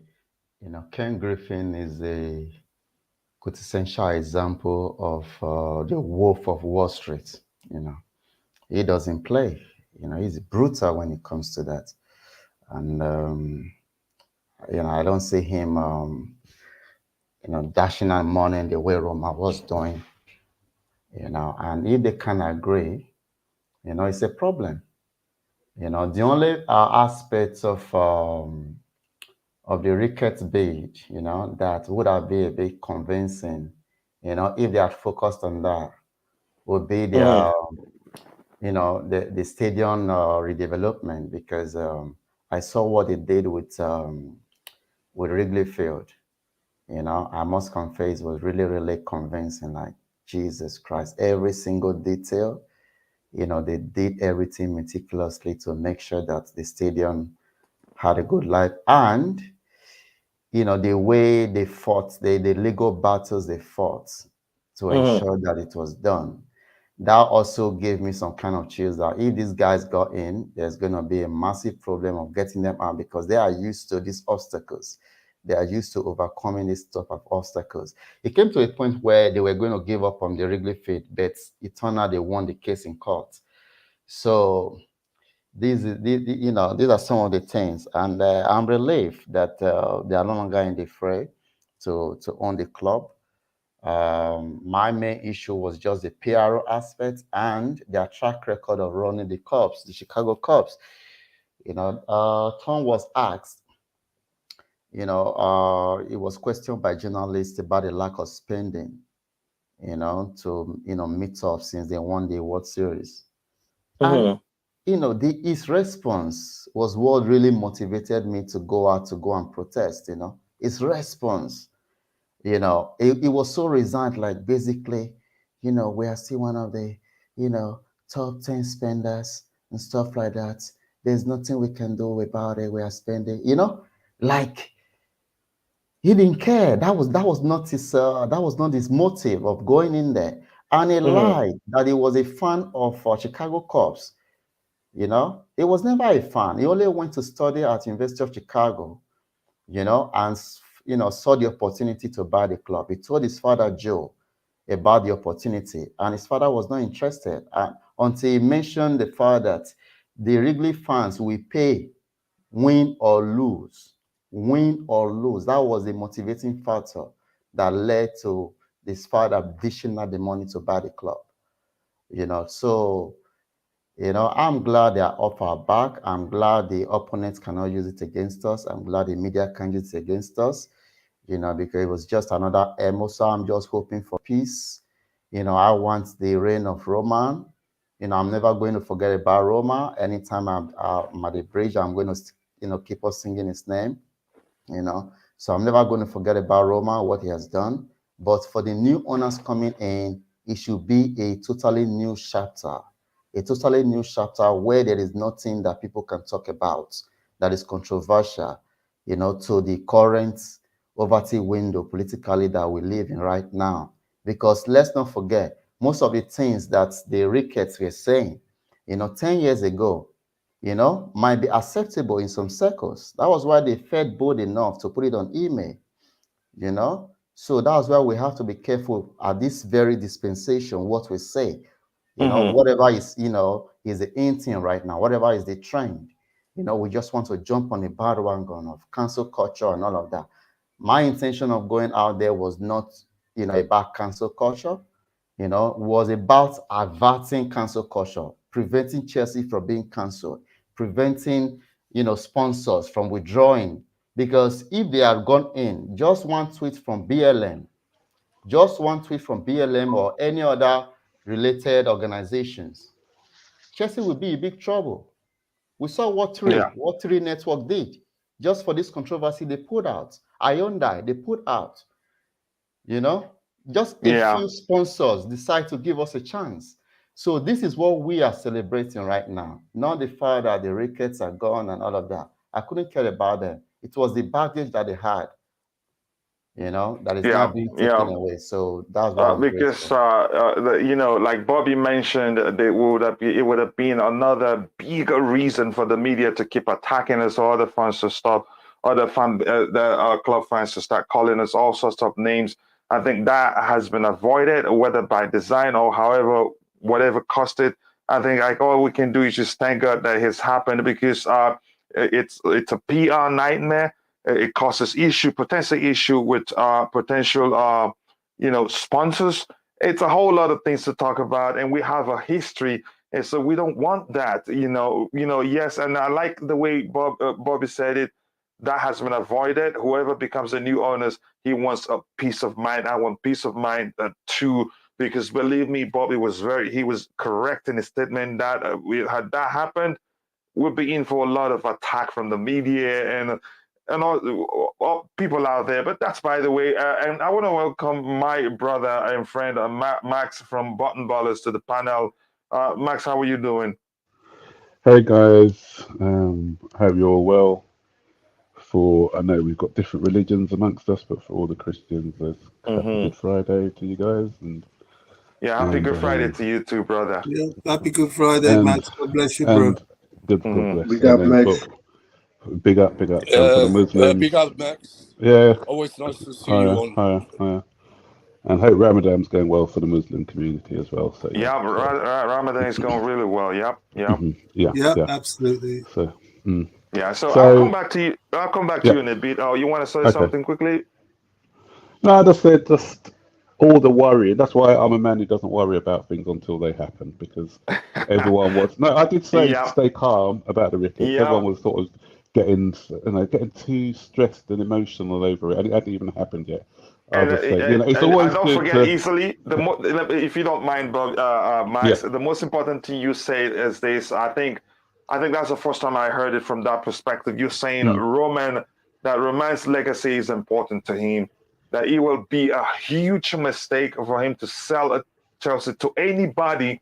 That the fans will look back tomorrow and say, "Well, you cost this. You signed off on it, and now they are owners because you could have said no." And that changed my perspective on the whole thing. I had hopes that the board and everybody there will make sure that we don't land in the hands of the Ricketts family. But that comment assured me even more that it will be difficult for that to happen, because a Roman, I think he's a smart man.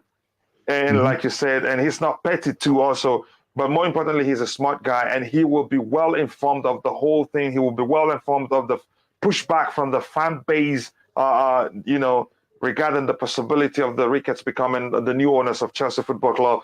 If you can give me 1 second, and I hope Tobago and Nick will allow me to allow Max to talk moment and going through the chat, because I'm not sure how much time Max has, if you don't mind, guys. I want to say also, if you haven't, please go check out Burton Ballerz YouTube channel, and also my brother here, Lionel Jewel's YouTube channel, two great content creators who always, keep it objective and never clickbait. That's why I am friends with them and brothers with them, I must say. But that's by the way. Let me breeze up through the chat and bring in Matt. I want to hear Max. I want to hear his comment on the developing story or what has happened. Let me just phrase it that way. And Bobby, thank you by the way for that DM, and also from Tobago, and also one of the queens of the house, Just Viola. So this is Lionel also talking about the news, and this is this is an Arsenal fan and a friend of the channel, just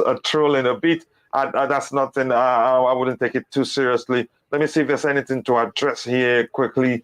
I also bet a Ricketts family wanted Chelsea move to a bigger stadium. They would want to because they're profit focused. And this says, Chelsea perspective, I should come on camera at Wembley. Send me the link on the day. Definitely, I would do that. I appreciate that. Then we'll probably have two people from the stadium sending us live pictures. That is huge for us. I must thank you. And again, please don't forget, as you can see, Burton Ballerz YouTube channel. You can see all those on the panel. Go follow them. I think they use the Twitter handle as the names on the panel here. If not, still, I will try not to forget to provide their complete information in the description section. Thank you very much for that, Cronus Dan. That means the world to me. Next good news: the UK government will cancel the ban on Roman Abramovich. Believe me, from today, I think, okay, if that happens, I take it, but I don't see it happening. I'm sorry. It's actually getting worse by the day. I think it was True Blue that informed us here. Even France has also sanctioned Roman Abramovich. Bigger perspective and panel and chat. Sorry, not been around a while. College been busy, but great news to hear. But feels like a wasted time having the Ricketts and the beat. It's not wasted time. It's a process that you have to accommodate everybody. If you say, you're not going to be part of this process, you have to explain. Otherwise, you leave room for lawsuits. And lawsuits, can take quite some time, especially when you're dealing with somebody who has such financial power. But then again, more importantly, being part of the channel and the show isn't an obligation. Your education should be your priority. And also for those of us that work, bills don't pay themselves. So in some cases, most people don't have the time to join. So I understand. But good to see you back, brother. It's got to be Bali. You never know. We'll see what happens. And Christian David says, thanks Christ, the Ricketts. And if you want to spell Christ, at least use a capital C. That's just me. Again, Let Dodger saying, okay, that's again. So coming back to you, Max, your thoughts on the whole situation. I'll go to Bobby later. I hope he understands. Yeah, the thing is, this kind of brings up this corruption, I think, of the bid. How the Ricketts were able to get this far in the process in the first place. Obviously, because they were in bed with the Rain Group and Bruce Buck, because when it came down to the final bid, it was apparently they couldn't agree on. I'm not sure if you mentioned it, but they couldn't agree on the consortium members couldn't agree on the final composition of their offer. So you'd have thought that had all been sorted out in the first place. It's a lot of people were talking about this Ken Griffin and getting excited about him being a billionaire. I mentioned it on your show yesterday. Just because you are a billionaire, it doesn't mean you're going to be spending money like Roman Abramovich. So he's probably not. He was probably going to be the one who's going to be the biggest investor, and maybe, reading between the lines, he wasn't going to be putting in as much as they first thought he was going to be putting in. It's good now that it's down to 3, so we can get rid of all that negativity and noise which was surrounding the Griffins. But my issue is, how did they get this far in the process in the first place? Was there someone better to have made the shortlist? I don't know. I'm hearing as well that the last 3, the preferred bidder, should hopefully be known before the end of the weekend. Monday. Yeah, which is good. So So we hope, because we don't need this dragged on beyond the end of May at least, because when you look at things, we need someone in place by the time the transfer window opens, and that's my concern, because there's talk of Tchouameni already looking at Real Madrid, and that's because at one stage we were the favourites for his signature, but obviously because everything had to be put on hold, it's allowed other clubs to come in and steal the march. So if we can get there's talks of Koundé still, Declan Rice, I'm not sure, and obviously Rudiger, we need to try at all costs to keep hold of Rudiger. It was more concrete to me when I saw his desire, for somebody who hasn't signed a contract, his desire and passion on Tuesday is something that this club badly needs to hold on to. So, as I said, get this deal sorted out before the transfer window opens up, and let's get down to our business, because we need to, this club is so close to the top, and we don't want anything to stop us from to stunt our growth at the moment, because 2 signings, and I think the rest of the Premier League should be scared, because we get somebody who can add players who can add to our consistency, and we get owners who are aligned to the way that we've got aligned to Thomas Tuchel's and how the way that he wants to play, then and backs him, then I think it's good. So let's roll on Monday. Let's hope we get the right people in place and they can help carry this club forward. Yeah, a great input, and that's why I always like to have you on the panel. Hopefully, you have time to stay longer today, but if not, I understand.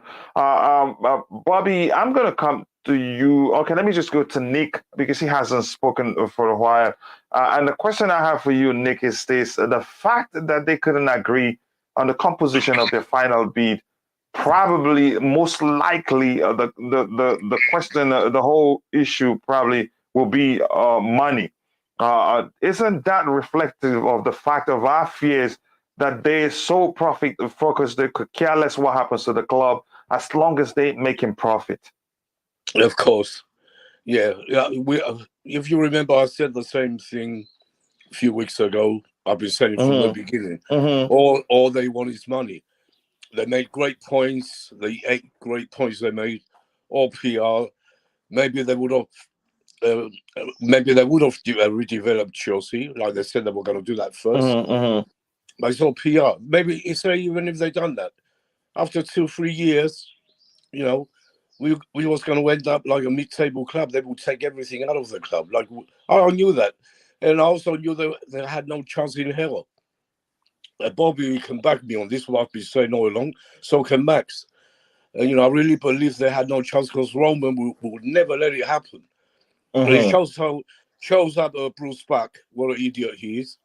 Now he can go to hell, for as far as I'm concerned. So that I'm just waiting for the new owner now to throw back out. Language, Nick, please. I said throw him out. I didn't swear. What's wrong with you? No. Even let's avoid using terms like go to where you say it. But I get you, brother. I know you're. I said throw Bruce back out. You're happy actually. You're elected. That's happened. Go ahead, bro.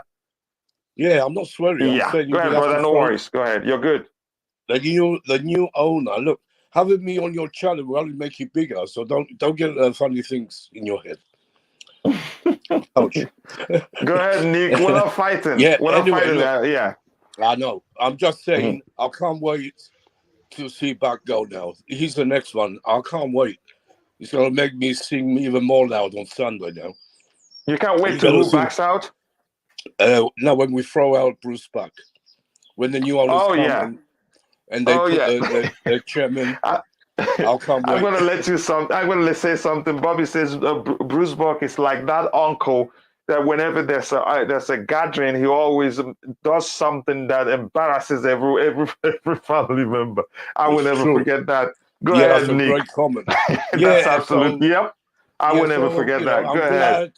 I'm glad this has happened. I knew it was going to happen. I wasn't surprised from the news today because, like I said, Roman would never let Roman's miles away trying to stop this terrible war was still going on. I can't believe it's still going on. Mm-hmm. But he does know what's going on.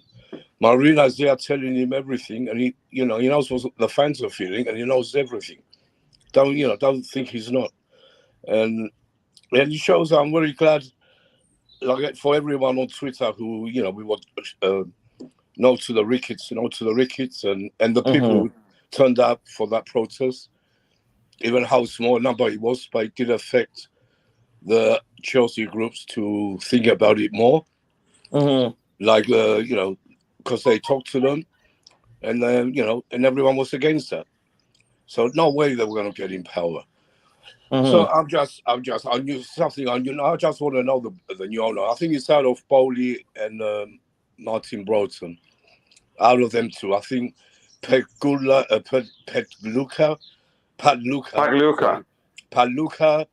It's a difficult name to say, so I wouldn't blame you. No, it's easy. Stephen Pagliuca. Yeah, I don't think he's going to emerge as a winner. I don't think Roman would choose him. I think that's the question I'm going to ask Bobby next, actually. That's the next question I'm going to talk about. But go ahead. Yeah, I think, like I've been saying, I think Todd Boehly is a favourite still. Very close with your friend Martin Broughton. I don't mind either, really. One's a Liverpool ex-chairman.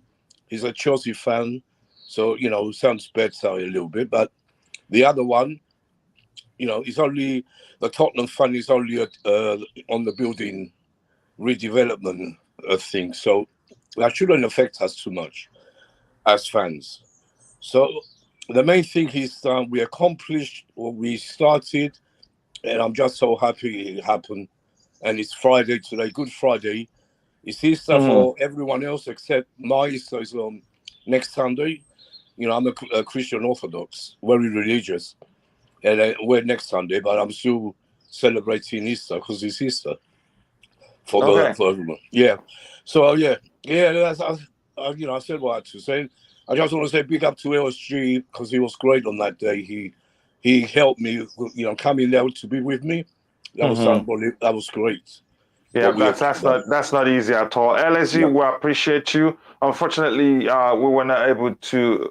When you tried to join with your camera, I think it was a poor connection. Due to poor connection, you couldn't join us. But that's, by the way, we appreciate your effort. And then Nick Blue also, and everyone that went for that protest. Believe me, no matter how you see it, even though the official statement is that they couldn't agree on the structure of their final bid, they also consider the fact, why waste our time? While also we have some push, we have a pushback from the fan base, so we just let it go. But that's by the way. Thank you very much.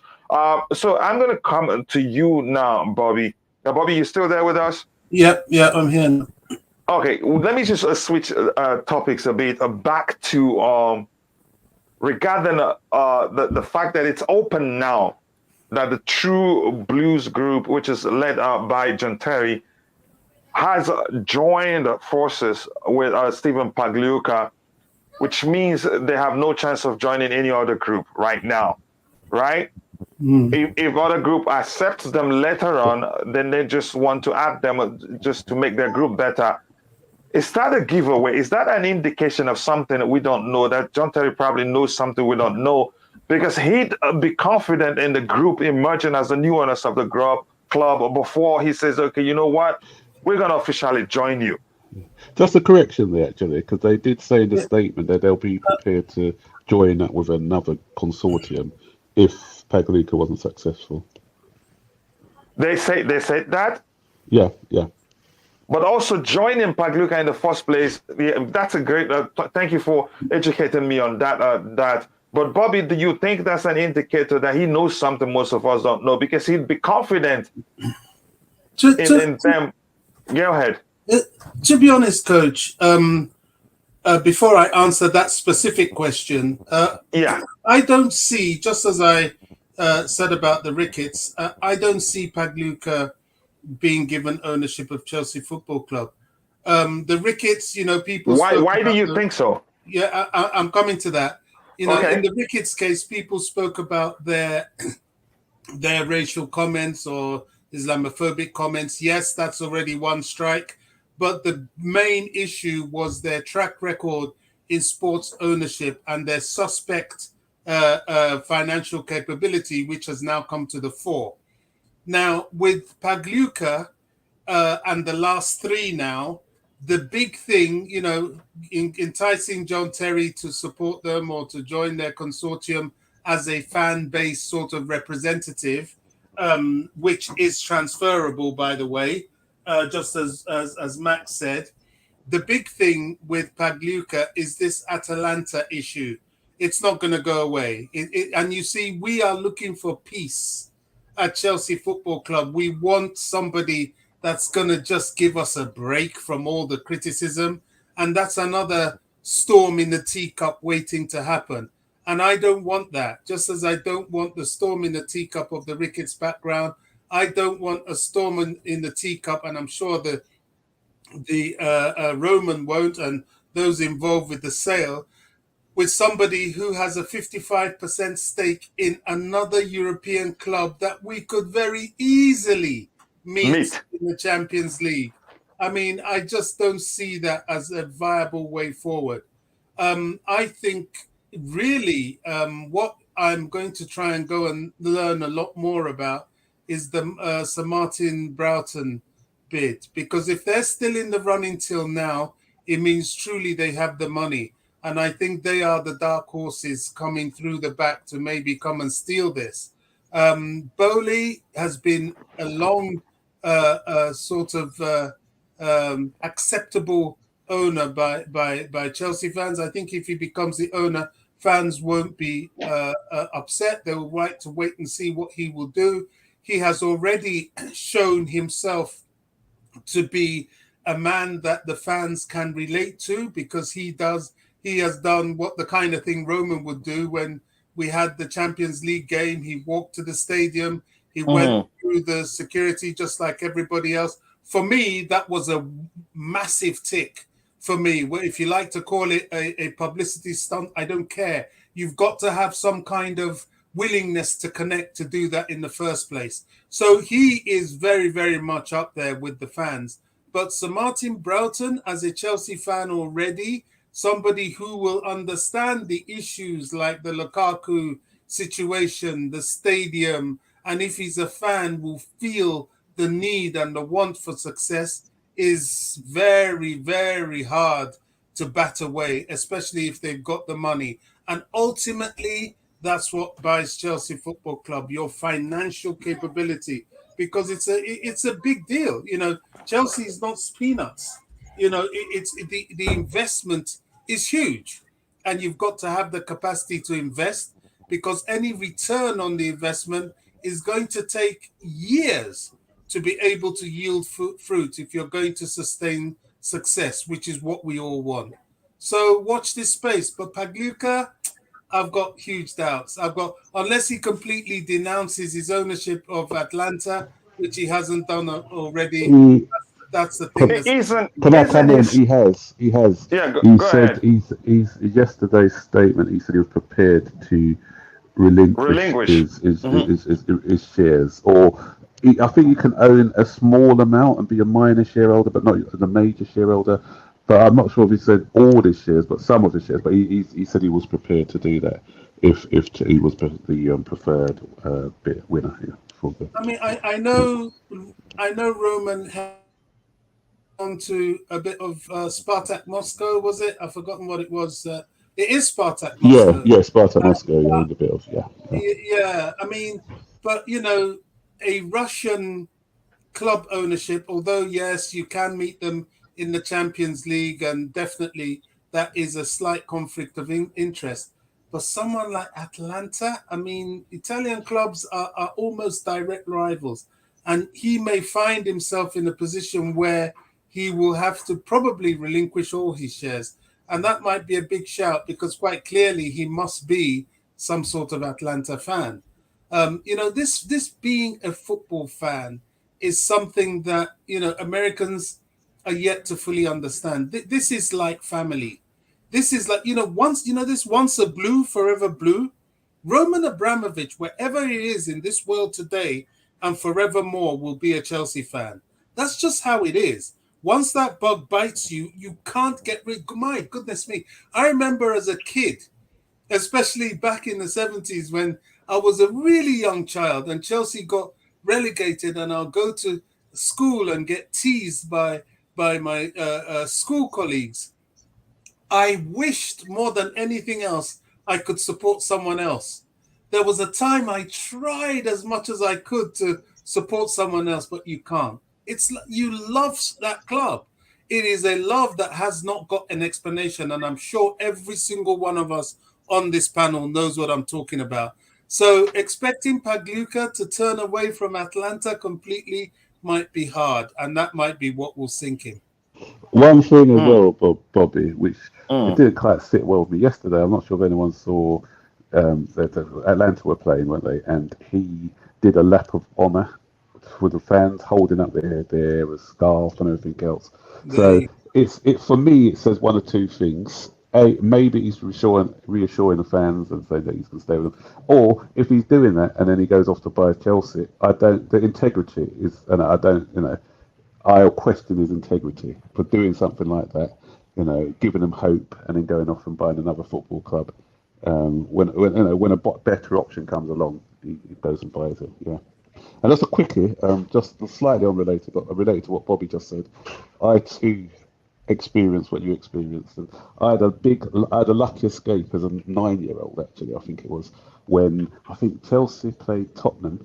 And that's back in the day, it wasn't on TV, and I used to get the newspaper to see what the result was. And I said to my brother, whoever won that game, I'll become a supporter of. And then Tottenham actually won that game 2-1. So I swapped to Tottenham for about 3 seconds. And I thought, no, I can't do it. Because once you've got that, once you're blue, you cannot change. I just don't understand it's people difficult. Change. Yeah, great input right there. Bobby, you were still saying something? Yeah, sorry. Absolutely right. And sort of on that note, it's just not possible. I tried as a kid, more than 3 seconds, but it was, you turn on the TV, you don't really care about the club you want to support there. You're still in love with Chelsea. And even then they were languishing at that time in Division 2. I started watching Division 2 games and I just gave up. I said, well, this is my club, whatever, I'm with them. And that's it. So this guy is out of it for me. That affiliation, you start to wonder. We were concerned about the Ricketts coming to make money. If somebody is split in that emotional loyalty, he's in it for the money. Period. So you're thinking the John Terry merger, it doesn't change anything about regarding their chances of emerging as the new owners? The John Terry merger is a publicity ploy, maybe to support, convince Chelsea fans that they've got an icon on board who will protect their interests. But you and I both know that whatever consortium John does is not financially sound enough to be able to influence anything. The only thing they would do would be to help lend a voice to what the fans want. It's strong, it's powerful, but if your loyalties are split, it's going to always be a conflict. And we don't need that at Chelsea. We need an owner that's in it 100% and cannot bring controversy. Controversy sometimes comes out of the woodwork in other ways, but let's not start with it, please.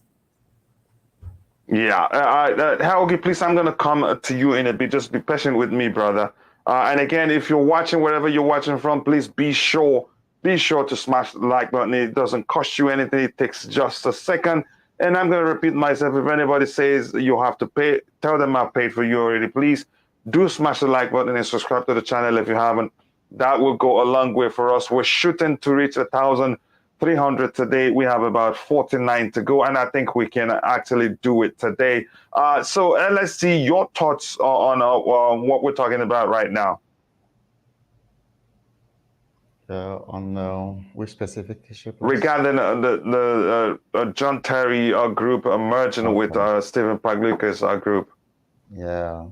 Yeah, I agree that it is basically a way to boost their bid, because you remember they were initially in a non-disclosure agreement format, and people didn't know about them. I think they believed they were suffering in the opinion poll of the fans. So, and that's why they start coming out to express themselves about what their intentions are for Chelsea.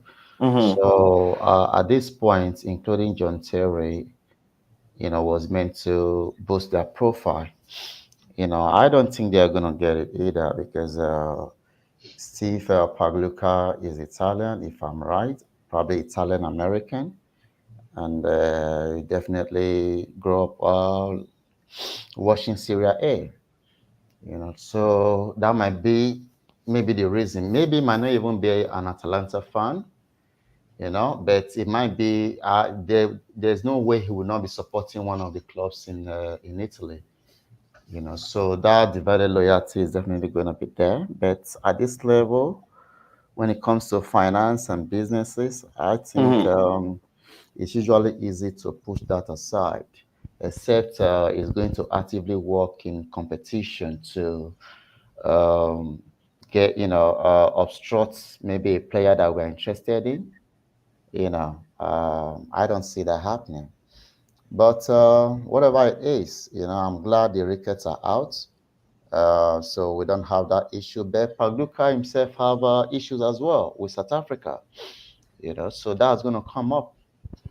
Although he Yeah, tried that's to a good say, point too. And yeah, I think it's sorry, go ahead. Sorry, apologies. yeah, so basically, he tries to separate Bain Capital from Bain Company, whatever that means, that they were two separate companies. So I know the issue is going to keep coming up. And yeah, so as for John Terry involvement, I think he's willing to support any bid. I just think that Pagliuca was the one that agreed for him to join. But one thing I don't understand is why has John Terry not be particularly interested in his Broughton bid? Because remember, he partnered with the Katrina. He partnered with Katrina, right? No, I'm not Initially, sure. I don't remember.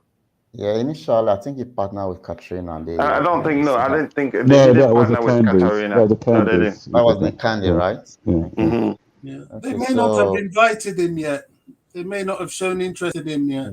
okay, so anyhow, let's just hope that whoever gets the club, or like Bobby was saying earlier on, that for Broughton to still be in the game, that means they have the money. But I'm not sure where that funding is really coming from, because the last time I checked, there were some Crystal Palace owners, part owners. I think they have about 20% stake at Crystal Palace, which is very easy to dissolve. Understand that. But when it comes to the majority of it, I just understand that Matibrotti wants to be the chairman, not, I don't know where the fund is coming from. That's my I issue think they there. added somebody. They added what group added the Well, Brazilians? can I Added can the I come in there, please? former Facebook owner. Can I come in there, please? Yeah, go ahead. Go ahead. Sir Martin Broughton's consortium is currently non-disclosed. It has always been non-disclosed. That's probably why he's been in the background. He said he will disclose it if he's made the bidder, which I think is a bit odd. And it's been disclosed to the Rain Group, to Chelsea sellers, and to I think the fan trusts. But the rest, as public knowledge, it's a non-disclosed consortium. That's another thing that works against them, because people really want to know who these people are and what their capabilities are. But they must have those capabilities if they're still in the running. So Yeah, everything we're hearing are all practically speculations. yeah. So when it comes to their bid, because I'm concerned, because I haven't heard anything about stadium redevelopment, whether they want to remain at Stamford Bridge or their intention to move. So nothing is clear. Nothing is clear on that front. So that's why it's a bit dicey for them. But for Boehly, apart from the Tottenham supporter, I don't think there's more to it, because I was looking into the campaign donations of Todd Boehly, and I think he's okay. I don't think he's going to have problems with I don't really think their political affiliations will in any way It affect does, their because chances. as we just saw, the affiliation of the Ricketts with the right or with the Republicans, was No, affecting them. it didn't. It didn't do anything to them. I think. No, Let me a lot go of ahead. people Go were ahead. bringing it up. Maybe it wouldn't have been pronounced if not for their comments, But their comment led to people digging more about them, So it's Laura, that is a Democrat, So, as far as I'm concerned, Todd Boehly is safe politically, because he's sending money on both sides, but more money to the Democrats and all of that. And at this particular dispensation, I don't think, unless there's a scandal somewhere that we're not aware of, so, All right. and they have expressed themselves clearly on what they intend to do with the stadium. So that because that was very important. They need the stadium to make more money, and we need the stadium for the numbers, for the atmosphere, for everything. So that was it. Yeah. Thank you for that input. Sorry, Max. I'll come to you in a bit. Let me give Helge a chance to tell us how he feels about the situation and what he thinks about the John Terry Group merging with the Stephen Pagliuca Group. First of all, I want to congratulate everyone who was against the Ricketts from the very first day, because we know the efforts and the mental effort, first and foremost, that we have put in all of this process to try in our own ways to keep them as far away as possible from our club, for obvious reasons, moral and sportive included.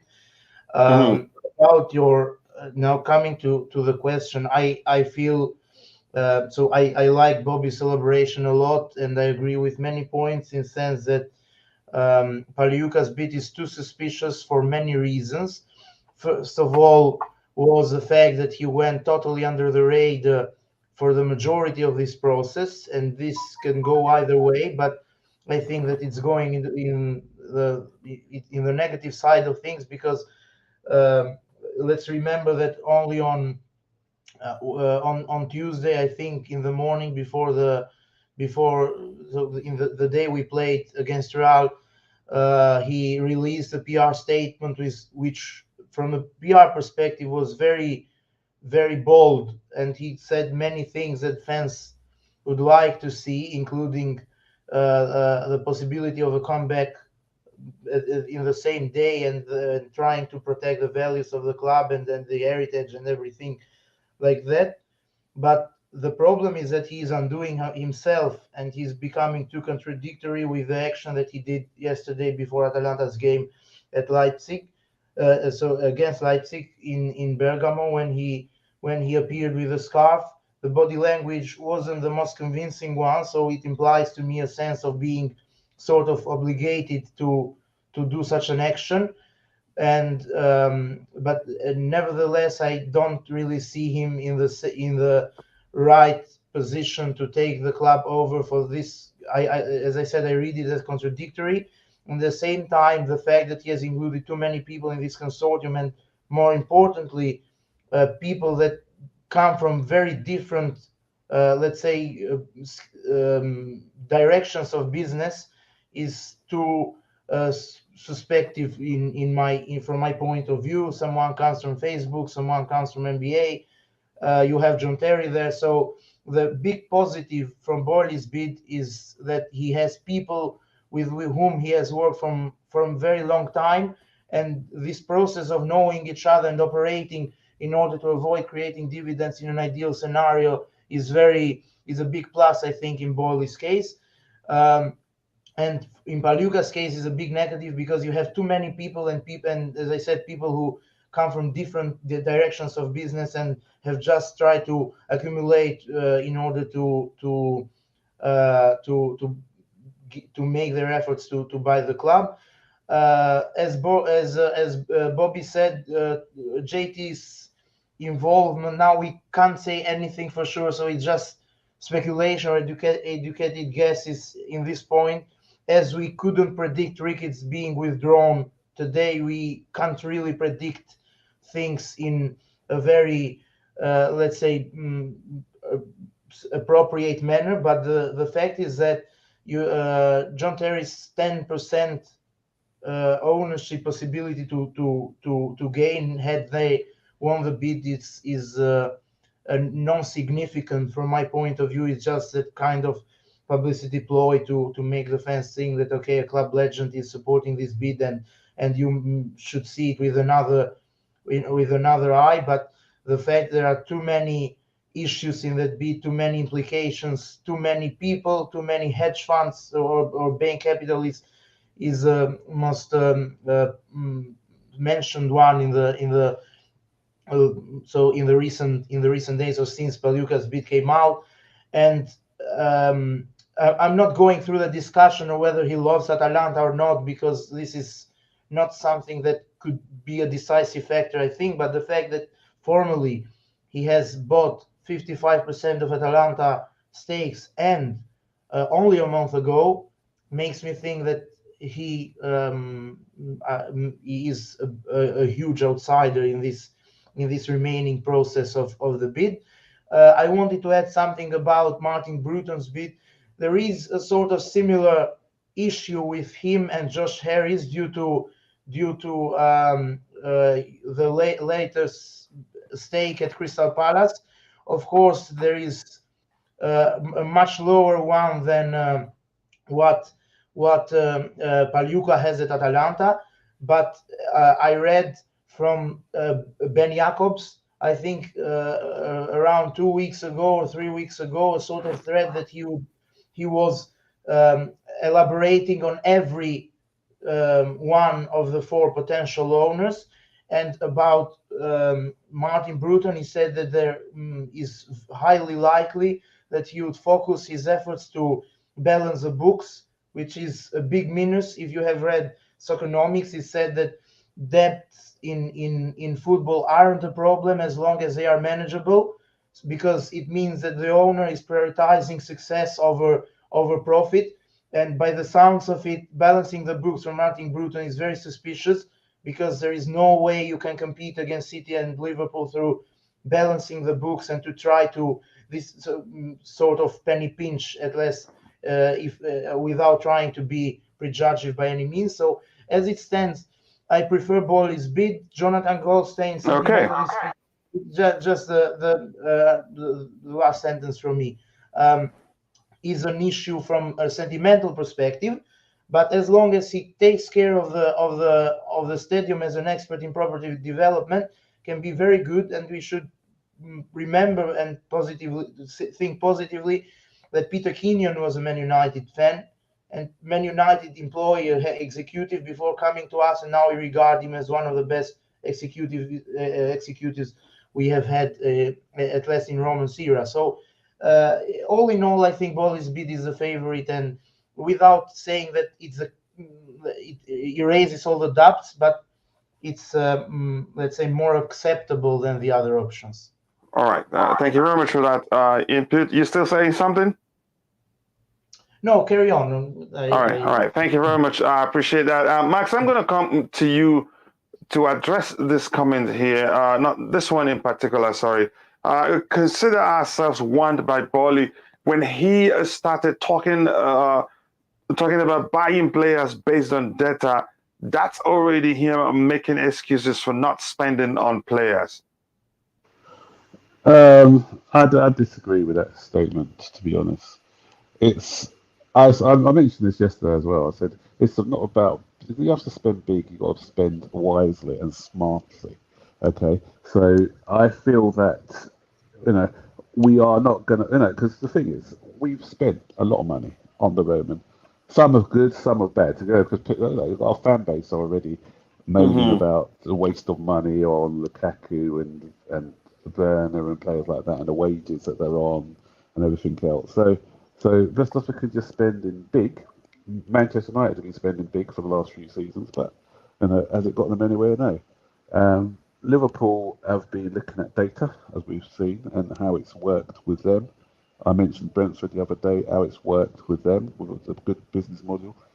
My issue is, as long as we are in line with the manager and what the manager wants, then data is fine, because it's not going to penny pinch. It's just going to be, we're going to get the best player and the best value for money. And if you look at it, that's what Marina's been doing that for a while. Marina's been trying to push down prices and everything else for ages. That's why we've missed out on some players by her driving a hard bargain to try and get the best deal. But yeah, data in itself isn't bad. All it is saying is they're going to have a look at how the player is the value for money. For instance, if you look at Declan Rice, let's take Declan Rice for example. Say that we are interested in it. And what they'll do, they'll evaluate everything. They'll look at his age. They'll look at his sell-on value. If we were to sell him later on at the age of 23, if we do buy him 4 seasons later, things are not working out, or he won't want to move on. Probably not, because he's a Chelsea fan. But they'll say at 27 we can still get high value for it. But that's what we did with Hazard. We bought Hazard at 30 million and we sold him for 150. And if you look at the model that we've been trying to look at, it's probably kind of data based anyway. With all those, because people like Oscar, we bought at a young age with a resale value. Ramirez, we made money on quite. Havertz is another player who we've bought. Like, if he wants to go back to Bundesliga or try out in the La Liga, he's still at a young sellable age. 3 or 4 years time, we can sell him at a massive profit.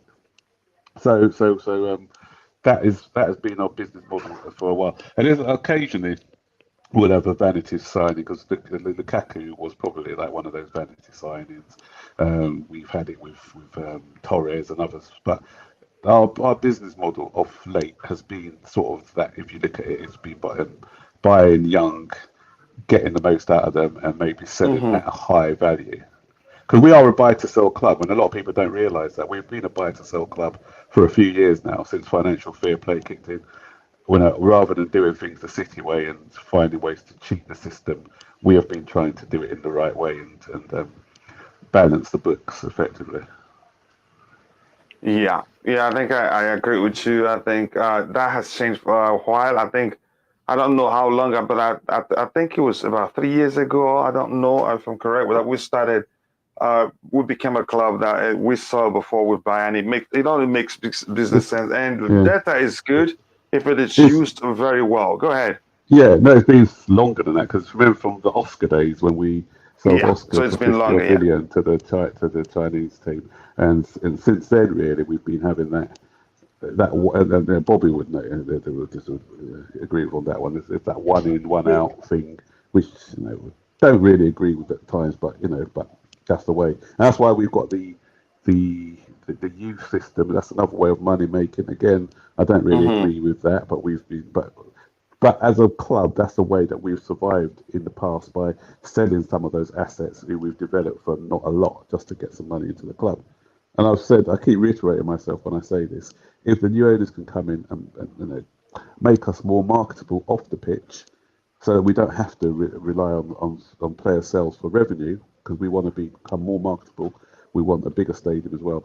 And that's what Americans are quite good at, making teams more marketable, because they've had that experience in their American sports. So if they can get us to that position where we are making a lot of money off the pitch as well, then yeah, all good for us. And I think we can sustain success with a model like that. Yeah, we want sustained success, and that brings me to another question I'm going to ask in a bit. Bobby, do you have anything to add to this comment on the screen?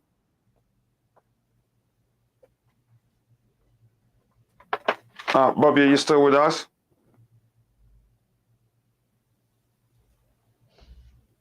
Are you still with us, Bobby? Yes. Sorry, I Okay, was okay. trying to unmute. Okay. I got distracted by Mason Mount. Anyway, yes, please. What's the question? The question is the comment on the screen, which reads: "Consider ourselves warned by Boehly when he started talking about buying players based on data. That's already him making excuses for not spending on players."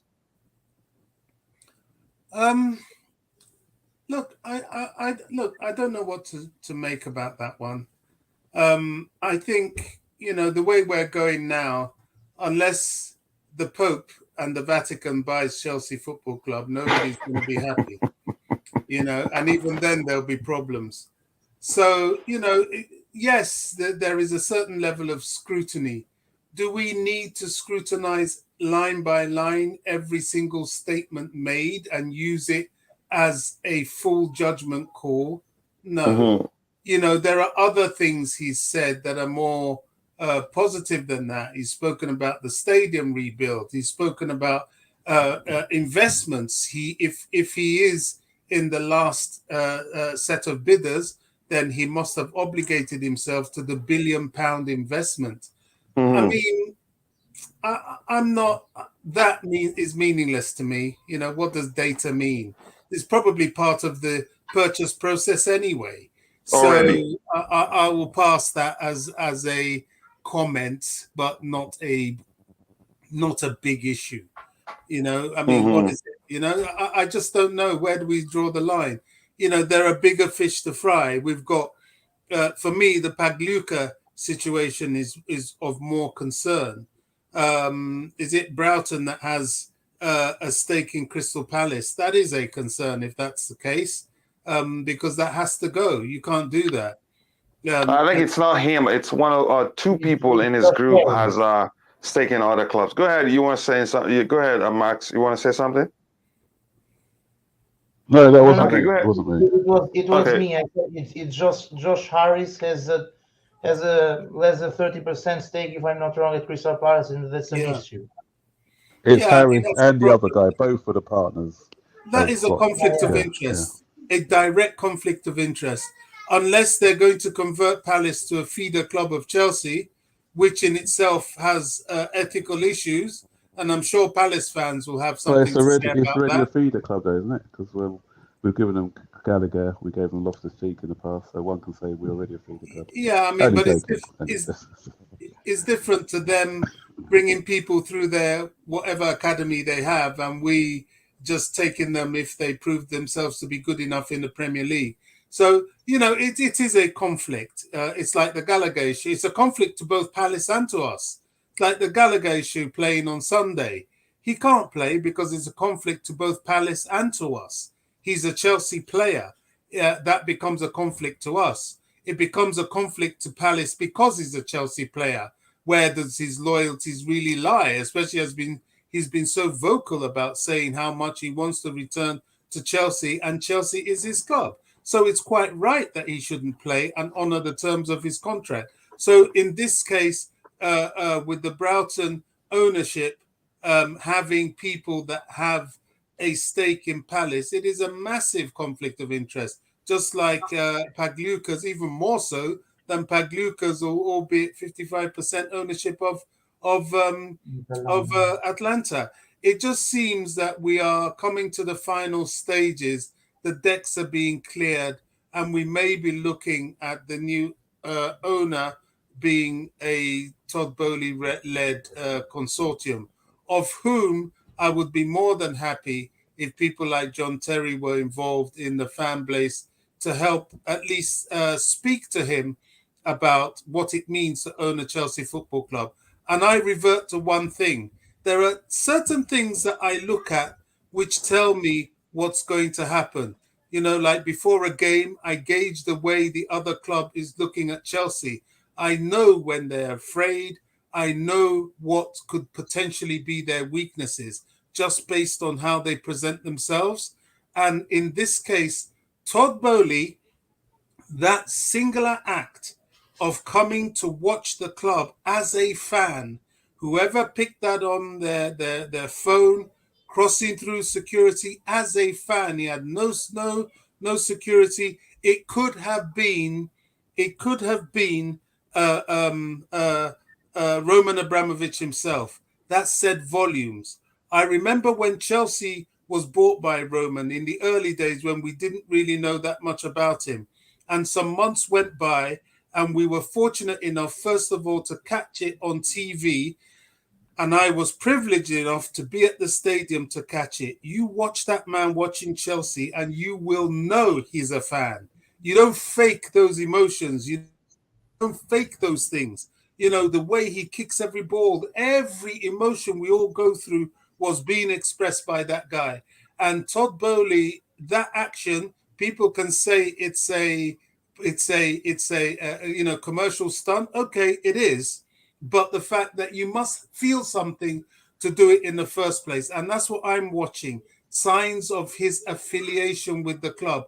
I feel that if somebody can do that, that is somebody that can potentially be bitten by the Chelsea bug. And the thing about the difference is that if an American becomes a true fan, Americans are very emotional people. They're very expressive people. And he will be far more into it than Roman was, if that is even possible. Do you know what I'm saying? I think he will be well and truly into it because of the way Americans are. So let's watch this space. He is, at the moment, in my humble opinion, the front runner. Yeah, I don't know, Max. Have I asked you that about this comment on the screen before I go to LSE? Yeah. You I've want to answered comment? it. Yeah, I've answered it. Yeah. LSE, your thoughts? Yeah, people get hang on to the comments about the use of data. I think that was a very vague comment. I don't think he meant it in a malicious way as people are trying to make it to be. So basically, mentioning Liverpool, I wasn't, that was one of the things that, okay, maybe, it's trying to say Liverpool are making use of data or what. The only data they have there is club and nothing else. Before club, everything was going downward for, for them. So it is what it is. And it took club a lot of years for him to come up with something tangible for Liverpool. So I don't think we should hang on to that statement. In the same vein, he also made mention of signing A stars. So A stars. So that means he's talking about the best of the best, and he also understand, the importance of marketing. Like Mars was talking about earlier on. When it comes to marketing, I truly believe that Todd Boehly would be the best. He's very, very happy and particular about Saturday morning or whatever time it is in America. And he wants to make use of that slot. And with someone like Todd Boehly, I don't think he's going to be relying on mainly revenue from stadium match attendance and all of that. I think the revenue is going to be coming from elsewhere. It's going to be coming from, digital marketing, and what else he has a plan. I think that is what he meant when he was talking about data, not necessarily when it comes to signing players. So when it comes to that, I truly believe that he will be able to do that. I think when it comes to stadium redevelopment, with the LA Dodgers, I think they bought a new 2-kilometer piece of land and started there. Maybe they build a new stadium there, I'm not too sure. So he may have experience there, but not with redevelopment like the Ricketts because they have serious experience and expertise when it came to that. So Boehly wants us to remain at the Stamford Bridge. I understand the sentiments of some people that want to leave because of space, but I don't think there's anywhere else in London that we can relocate to. So that's why Stamford Bridge must remain the spiritual home, and is iconic. People, a lot of people support the support the club just because of the name Stamford Bridge. You know, that might sound shallow, but you know, it sounds nice, and it's still one of the historical football club, you know, and the ground remaining to date. So we have to be proud of that, and anything that can happen to redevelop it will be well welcome. But that 1 billion that they are setting aside, I have issues with that. I don't think that will be enough, except it's just for stadium and not involve with player signings. If that 1 billion include player signings, then there must be some issues there as well. You know, so for right now, with that statement, I don't think it's something we should be worried about. And with the Tottenham fan involvement, I think that's just gonna be, you know, consortium is temporary by nature anyway. So the moment he's done with the redevelopment, you know, we can chase him out of the club. You know, so that's what it is. And initially, I was thinking maybe some members of the club can remain, you know, but now with the sanctions against Eugene, which doesn't even make sense because he's Ukrainian, you know. So with the sanctions involving him now, that means another one out, you know. So himself and Bruce Buck. So I don't think everyone should leave. You know, I know Bobby was saying earlier on about Marina, but in my humble opinion, I believe that she came in as a rookie, you know, but today she's one of the best when it comes to these aspects of football, you know, and she rightly, unless the award she won was a fluke, but she rightly, I believe she rightly won the award. And unless we are able to get someone that is capable and that is better than her, that she is at this point, I think she should remain there at least for the transition period, maybe a year, you know, until we're getting someone that can, you know, that understand the contracts, because she is the best person right now that understand the contract situation of virtually every players that we have, both on loan and the ones that are yet to renew their contracts. She understands everything, and that's the more reason why she shouldn't just be, you know, shown the door because of her affiliation to Roma. All right. Can Thank you very I much. just Yeah, go make ahead. a point just based on what he just said? I know that I've heard that Todd Boehly has already been in communication with the people who were tasked with doing the stadium rebuild. So he's already had conversations with them, and so he's quite serious about getting that as part of the job done.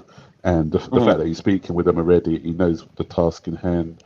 Maybe it's a slightly different task now because we don't want to move away from the stadium. I think they want to build on the existing one whilst playing matches there.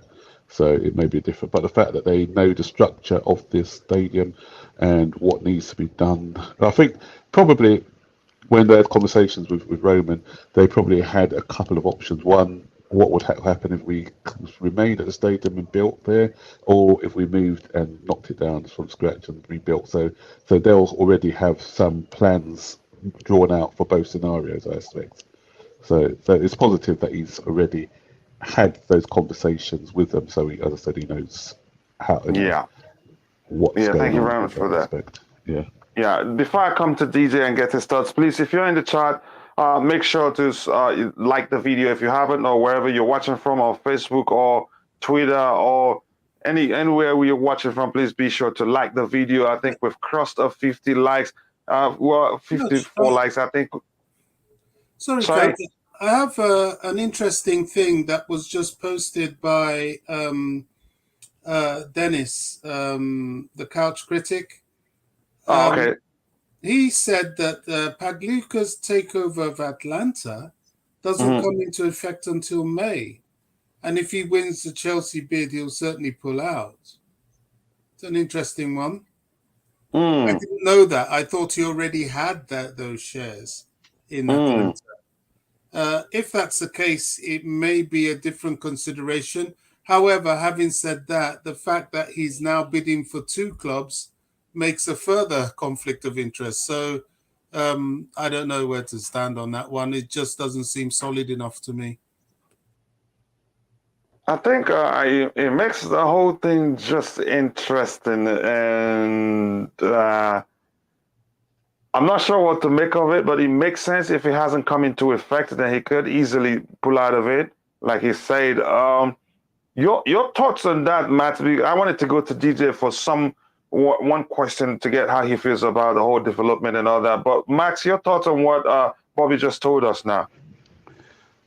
Well, it's the thing is, if you are going to buy a house and you've settled on a house, and then all of a sudden a better house in the street comes up, then you are going to be interested in the other house as well.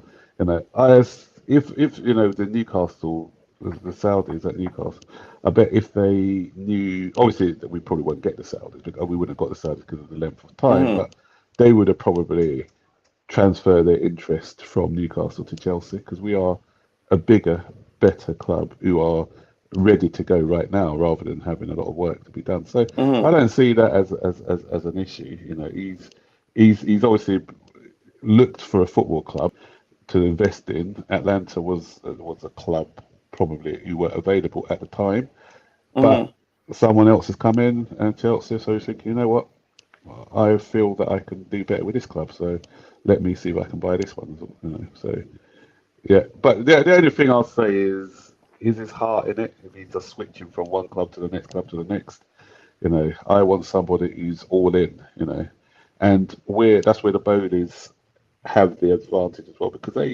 they've been looking at our club for a few years now. It's not just a knee-jerk thing.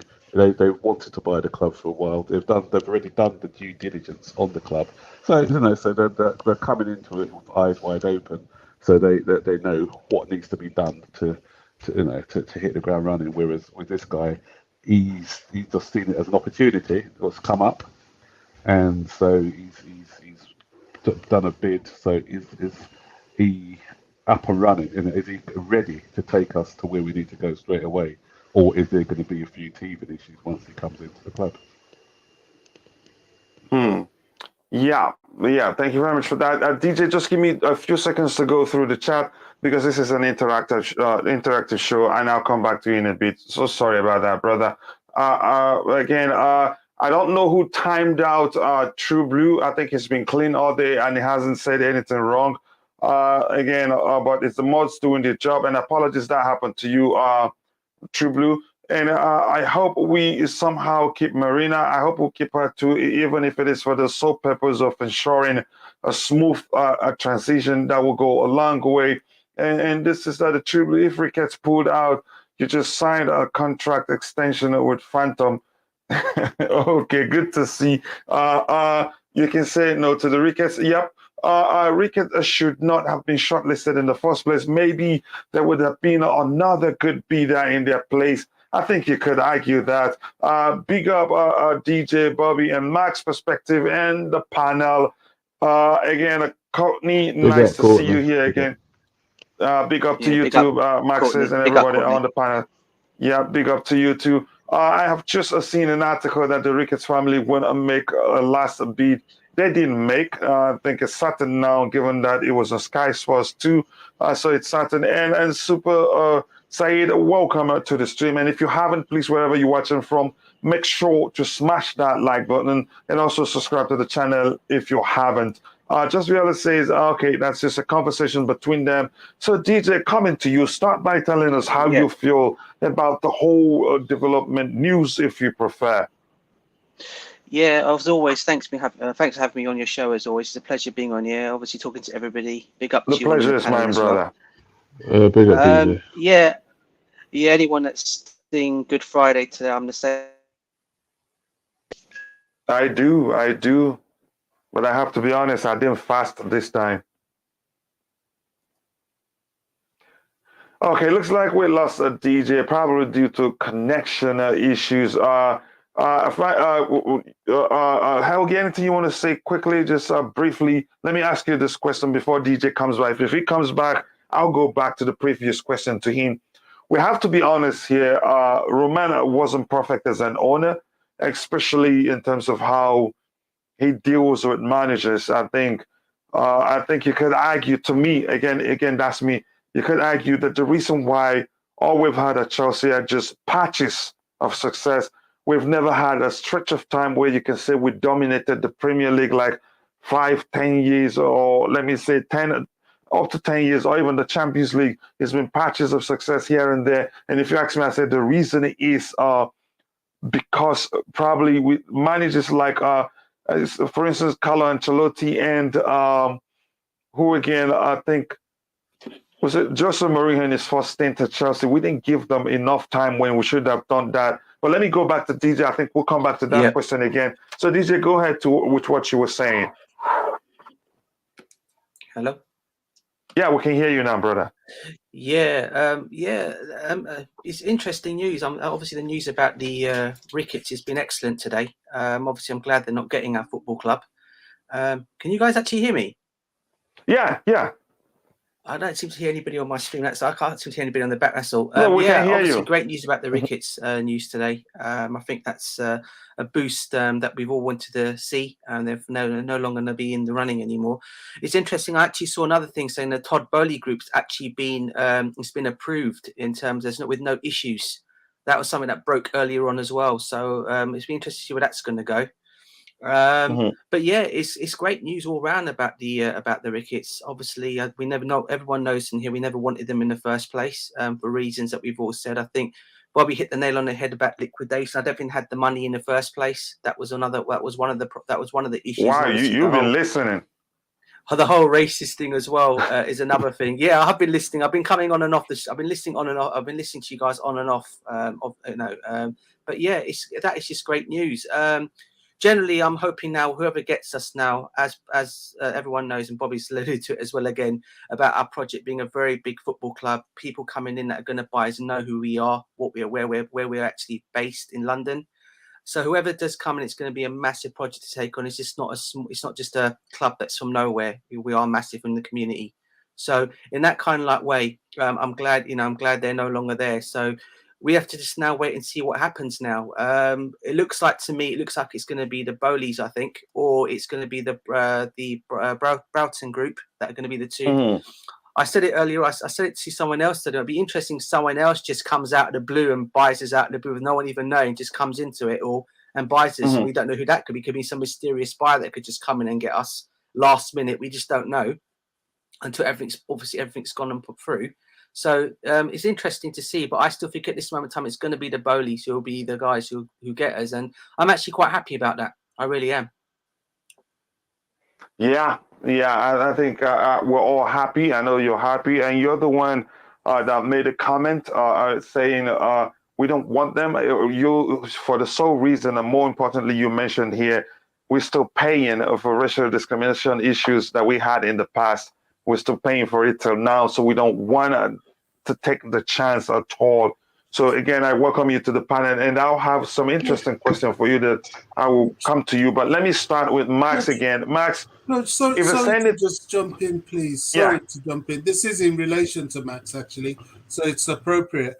I think Max has really hit the nail on the head, and he said something that has, really resonated with me to feel that the Boehly's are certainly the front runners. You see, these people have been after Chelsea for a number of years. And the reason we never wanted them as a fan base in the beginning was that we never wanted Roman to relinquish the club.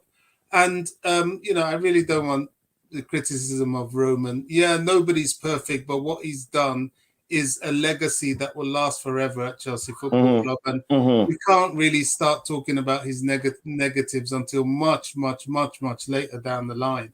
But, this guy has been serious. The mere fact that he has wanted Chelsea for so long is testimony that he knows what he's getting into. He knows what is required.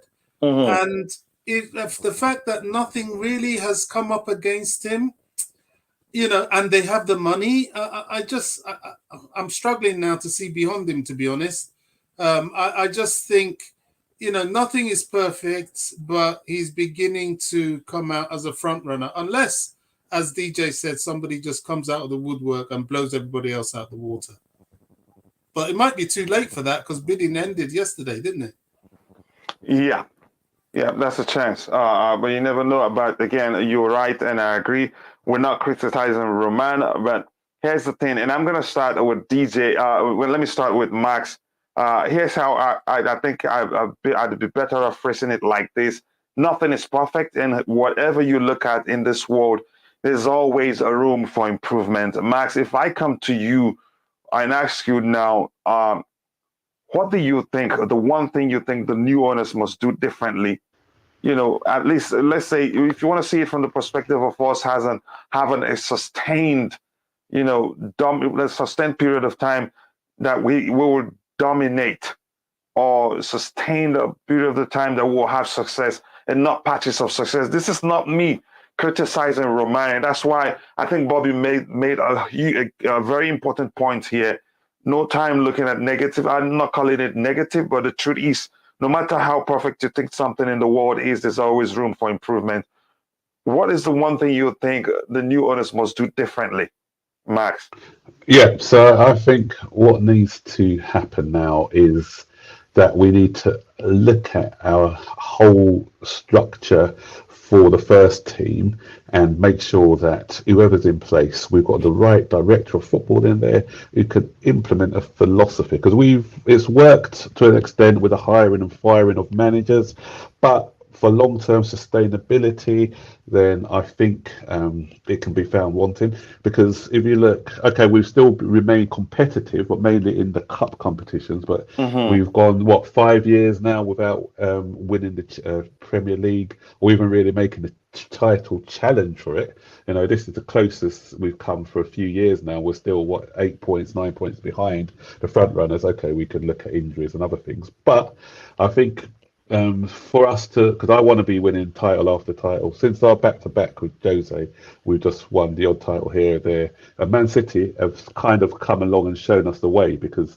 they are now a club who expect to be challenging year in, year out for the title. And what they did, they got in the two guys from Barcelona, Trixie and the other Gabinus, can't pronounce their names, but they've brought them in, they've created a philosophy, they've got in a manager for that philosophy. So even if Pep goes, I think if they have that same philosophy, they can bring in somebody else and continue that good work. We've got a brilliant manager, so I think Roman's learned from the hiring and firing. Okay, so I think even this season, he's got a gem on our hands with Tuchel, so I don't think that he would have fired him, even if we go through the whole of this season without winning anything. So long are the days where he sacks managers for finishing second, like he did with Ancelotti. And I do think he was trying before with Frank, and it was only when his position became untenable that he pulled the trigger. But before, he was a lot more ruthless. So I think he did want that sustainability, but that's what the new manager has to do. He has to build something, because if we mentioned Klopp before, and who said he took a few years, but they were patient with him. They didn't say, okay, you haven't won anything. I think he finished 8th in his first season, but they allowed him to build a successful team.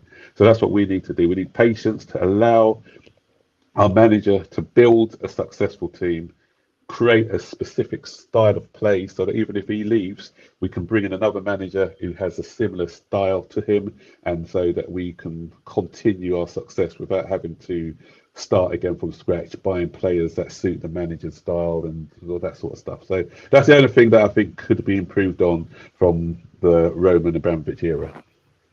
Yeah, I think you make a great point there, and that's why I'm concerned.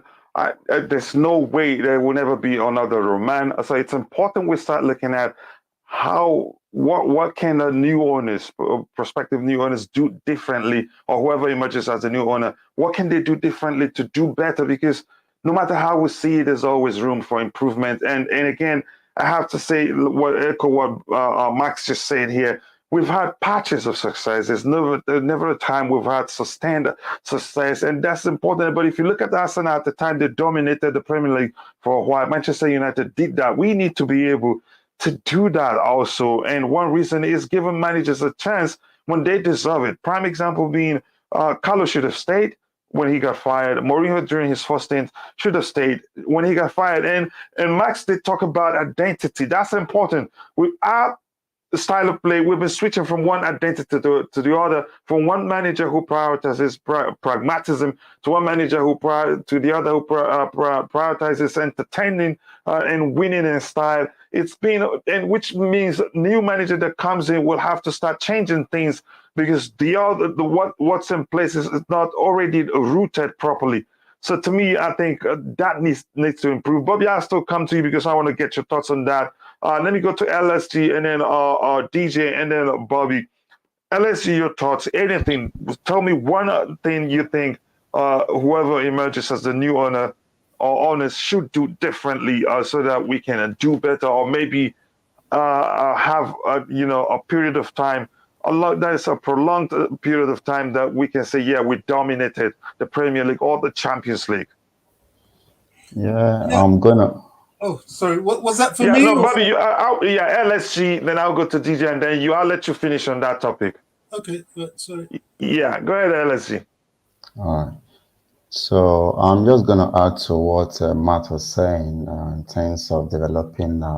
Sorry if I pronounced it wrong. It is Max, actually. Max, yeah. Yeah, so Max, I'm gonna add to what Max was saying. Burton Ballerz, I know him, and it's too cheery. Sometimes I just joke with him myself about the two kids. One of them is Arsenal.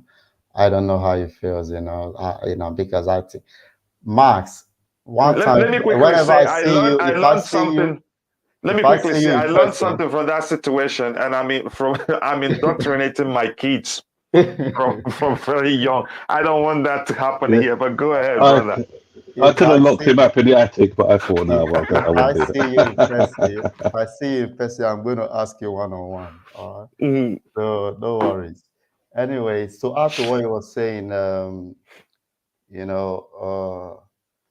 when it comes to the academy, they should adopt the same philosophy as well, so that when players are coming out, we know they already know how to play the Chelsea way. They already understand it. So not just within the team, within the academy, even with the women's team and all of that, we should have a unique identity of playing. So in terms of having patches or success and all of that, I can understand when it comes to the Premier League, maybe we should have retained Ancelotti, especially Ancelotti, because we were scoring goals for fun during his term.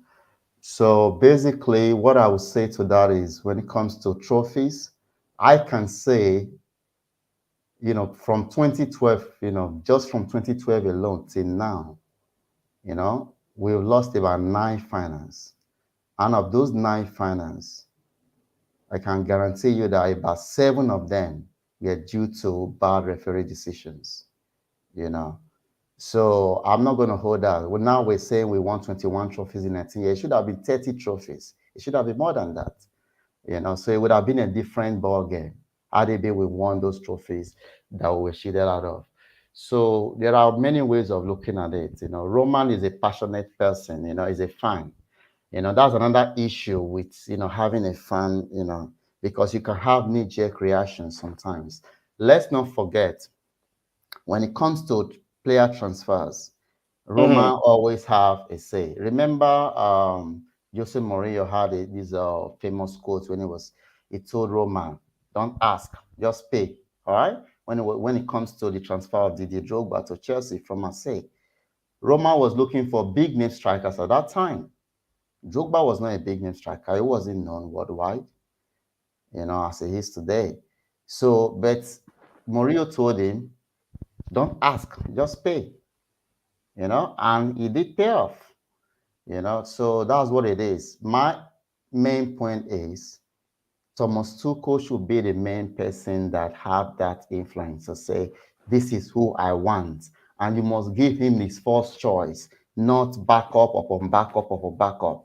If he says SY player, that's the player you should give to him. I believe someone like Todd Boehly, from him mentioning the signing of A-list players, we want to go in that direction because he understands that winning is what's going to bring more money. Winning is what's going to bring more relevance to the club. He said something about, people complaining that LA Dodgers are dominating. He said, if winning continuously year in, year out equals to domination, then, you can use any team you want.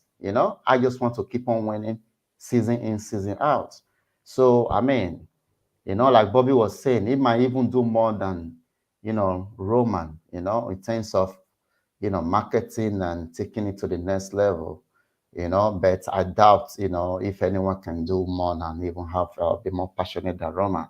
But I hope I'm proven wrong, in the long run. So I know within the next 2-3 years, we're not going to have problems with the new owners, all right? Because they're going to do their best possible, they're going to do their best possible to fulfill their promises, at least for the first 2-3 seasons. Then before they start the penny pinching, so it's better we go with someone with a winning track record at this point. Yeah, thank you very much for that. DJ, I'm going to come to you right away. I don't think there's any comment in the chat to address here. Let me see if this it says, big up Chelsea perspective on the panel and the chat. We need the right structure for Thomas Tuchel if we want to do more great things. And that begs the question, do we even need to restructure anything at the club right now? Because I think he made a comment how he prefers how Chelsea is run, that he suits how he likes the type of structure he likes. I think he hates to get involved in, I think, let me not just misquote anybody. I have to be careful with that. But I think the Chelsea structure, if you ask me now, suits him. And I want to highlight this comment and say, thank you for bringing that up. Which means Arsenal did not dominate. Thank you. I appreciate that correction there. Thank you for that. DJ, so coming to you, let me read this first. Okay. Oh, yeah. Well, I'm looking forward to that too. And the boys will go for Easter egg hunt. But that's by the way. Let's come back to the show. Coming to you, DJ.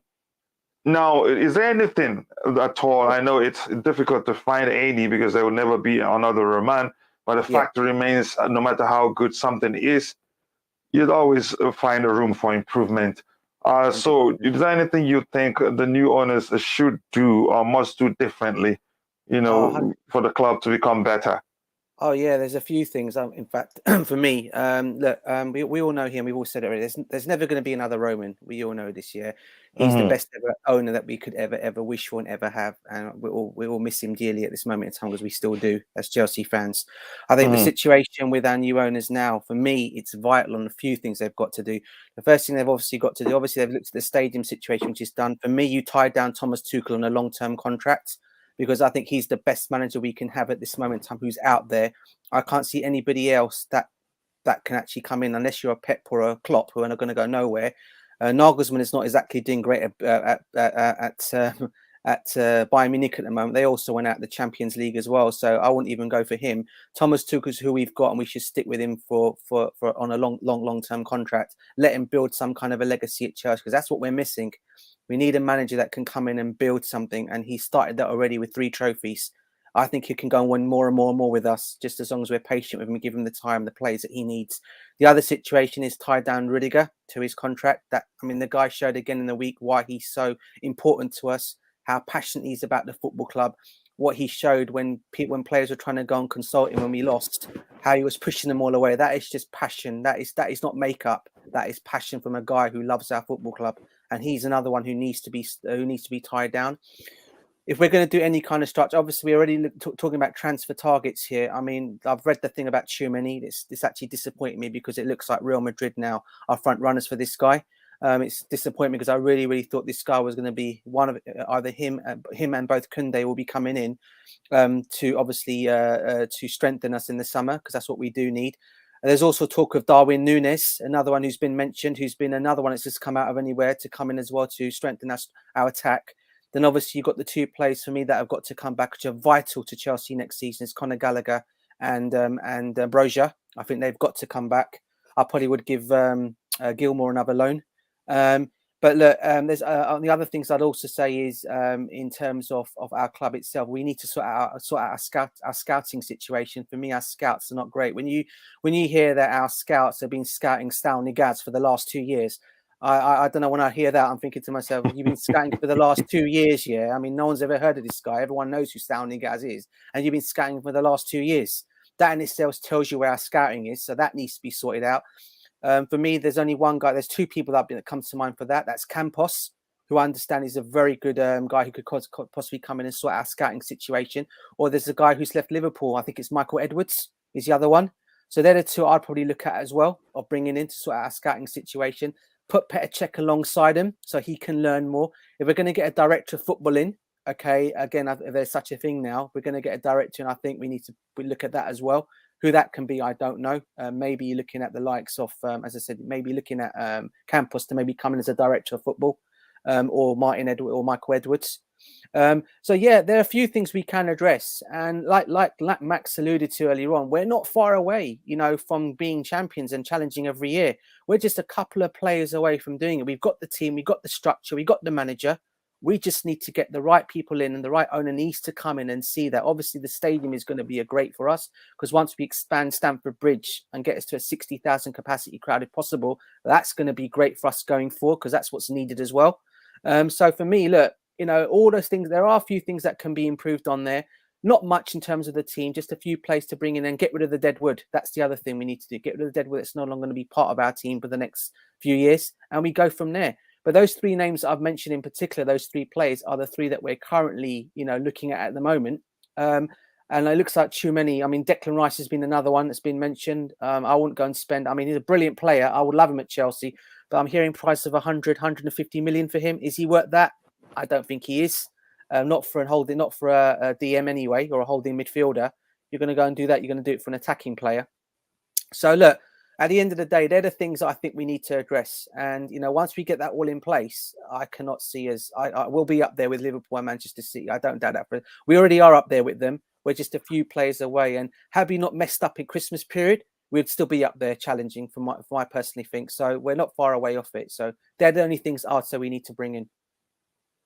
Yeah, great input right there, and I appreciate that. Bobby, over to you. Your thoughts on what the new owners can do or should do differently to do even better.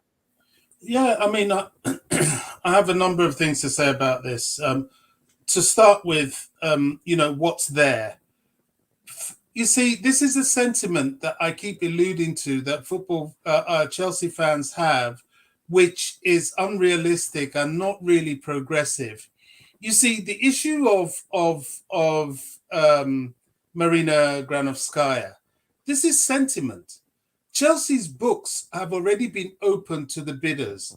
That whole process of what the financial situation is, contracts, and that they will review it. Now, if they feel that they need her to have some sort of transition, so be it, fine.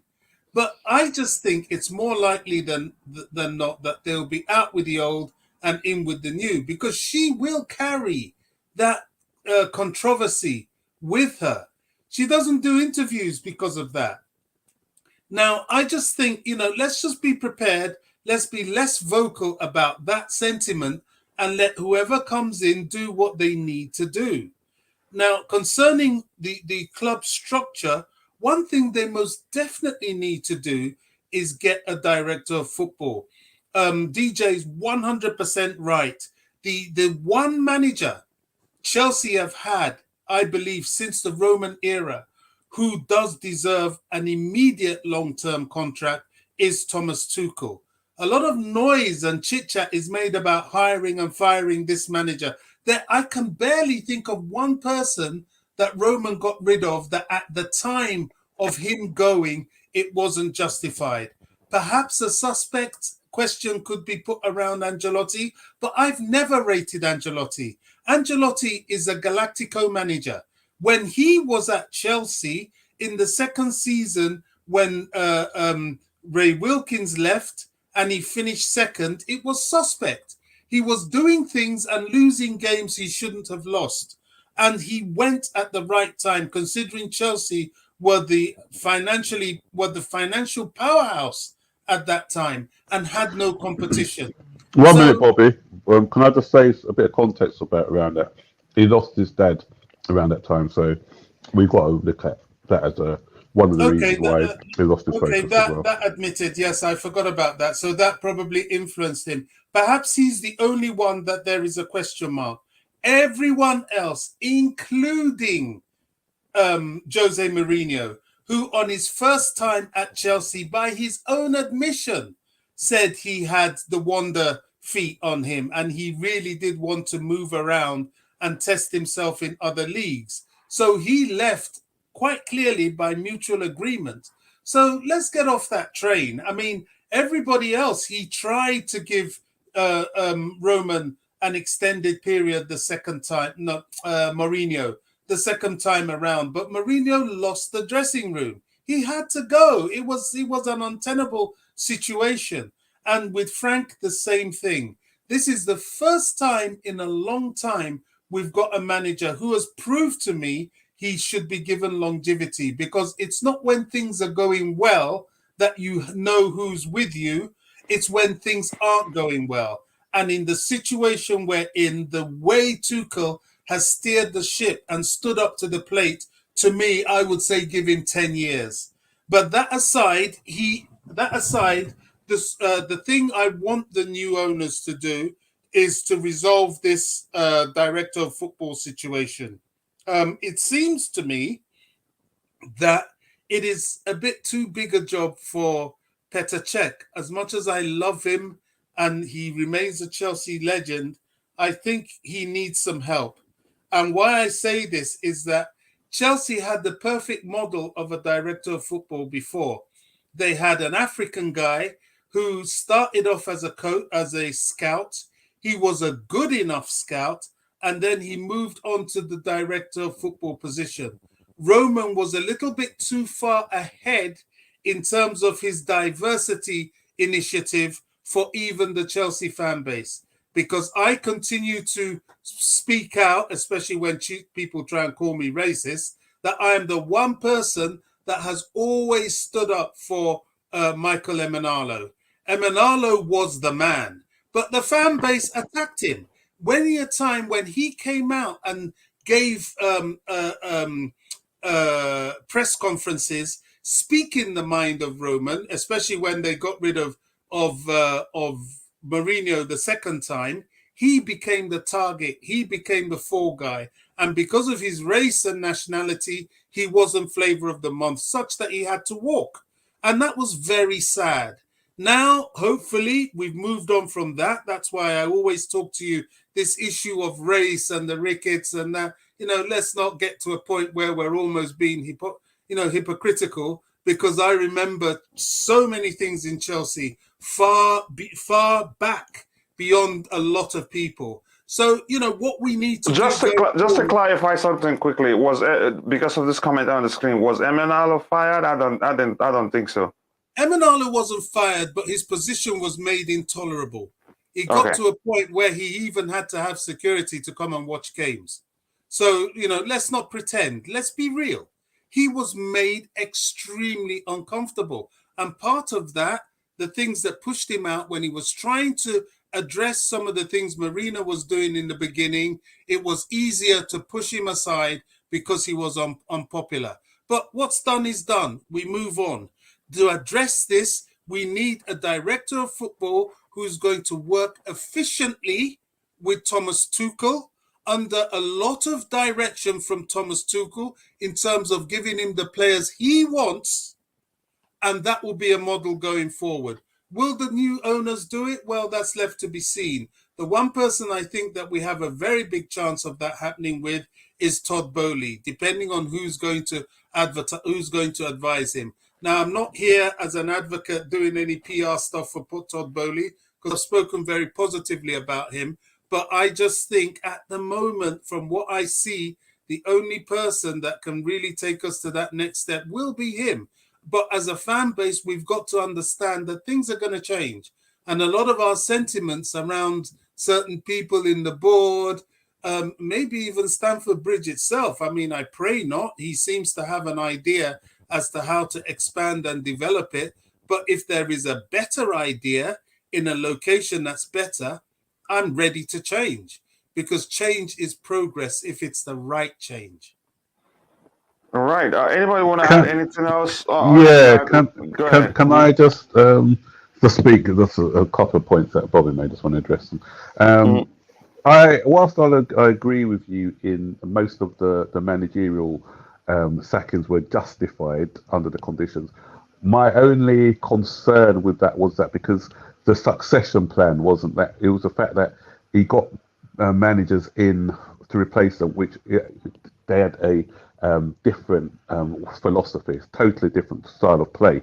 So, for instance, rather than if you're getting a possession-based manager, then you replace him with somebody who can then take you to the next step, but then you put in a counter-attacking manager and with players not suited to the way that we want to play. Because if you look at when Mourinho came back the second time, he had all these. He likes big physical players, as we well know. He inherited a team with small technical players. That's why the first thing he did was got rid of the likes of De Bruyne, Mata, and players like that, because they weren't suited to his style of football.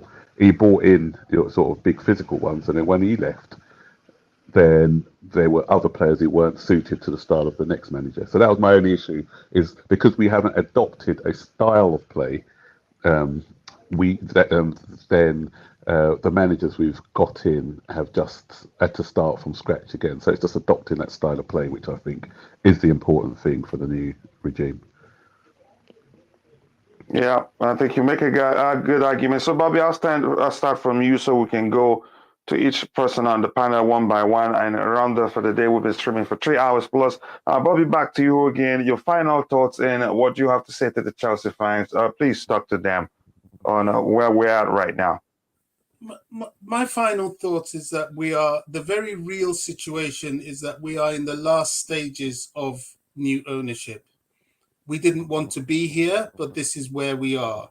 My desire is that this be sorted out sooner rather than later. I want stability at the club. I want a bit of a period of time where we are at peace. We know how much everybody hates us. Let's not give them more ammunition. Let's just do our best to do what is right publicly and by us. I think we should be open-minded. I think we shouldn't hold on to too many old sentiments, especially where the board is concerned, because we might be in for some big changes there. That is inevitable with new ownership. Putting in this amount of investment, they're going to want to have the right to do things their way. And all I'm praying for is that as a fan base and anything around them, they are encouraged to do things the right way, that their way is the right way. Yeah, thank you very much for that. Coming to you, LSC, your final thoughts, and please do speak to the fans on the phase where we're at right now with the whole sell process. Yeah, so I just want to say basically, we should use this period to support the team, for the remaining games of the season, and stop attacking them on their Instagram or Twitter profile. So they need a boost, and they've proven to us that they can be hot and cold. So we want them to always be hot, and it doesn't matter how we feel about that player. We'll wait till the end of the season to see what happens. So as far as the ownership transfer is concerned, I believe we are getting closer to the end of it all. So with the 3 bits remaining, so we should remain calm. At least they are not too controversial. So we should remain calm and have nothing to worry about, and trust that Roman is aware of what's going on, and he will definitely make the right decision on who emerges the winner of the bid. And in terms of the stadium and what's the next steps for the new ownership, I believe, like people have said earlier on about director of football, I don't think Peter Cech, that's actually his position at the club. But whatever it is, whoever is made in that position, or even before we have that position for the next season, must speak and must be in direct communication with Thomas Tuchel to ensure that he's giving the right player. People are talking about the Darwin Núñez guy. You never can tell if Tuchel, if he's the type of player that Tuchel wants. So I don't just think because he's the in team right now, people are already comparing him to Haaland. I don't think we should continue, to solicit for his services when we are not sure the manager will be okay with him. So Tuchel should be the main determinant, of who he tends to be, who he tends to be his players, So because the buck is definitely stuck with him, as we've seen so far throughout this crisis. We never heard from members of the board, and even when we heard from Peter Cech, the information he was giving to us is something that we already knew. So Thomas Tuchel has been at the heart of it all, and he must be trusted no matter what happens.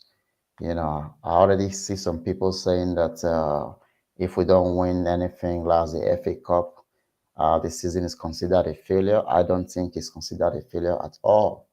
I think we should be grateful that we even made it to this point, with all the arrows being thrown at us.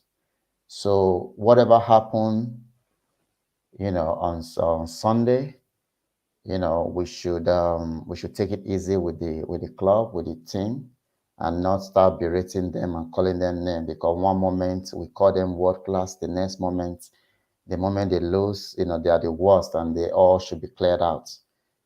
So we should stop having knee-jerk reactions to every single situation. So Yeah, that's what it is. yeah, I get your point clearly. I think it's only natural that we reacted to the situation, but good advice from you.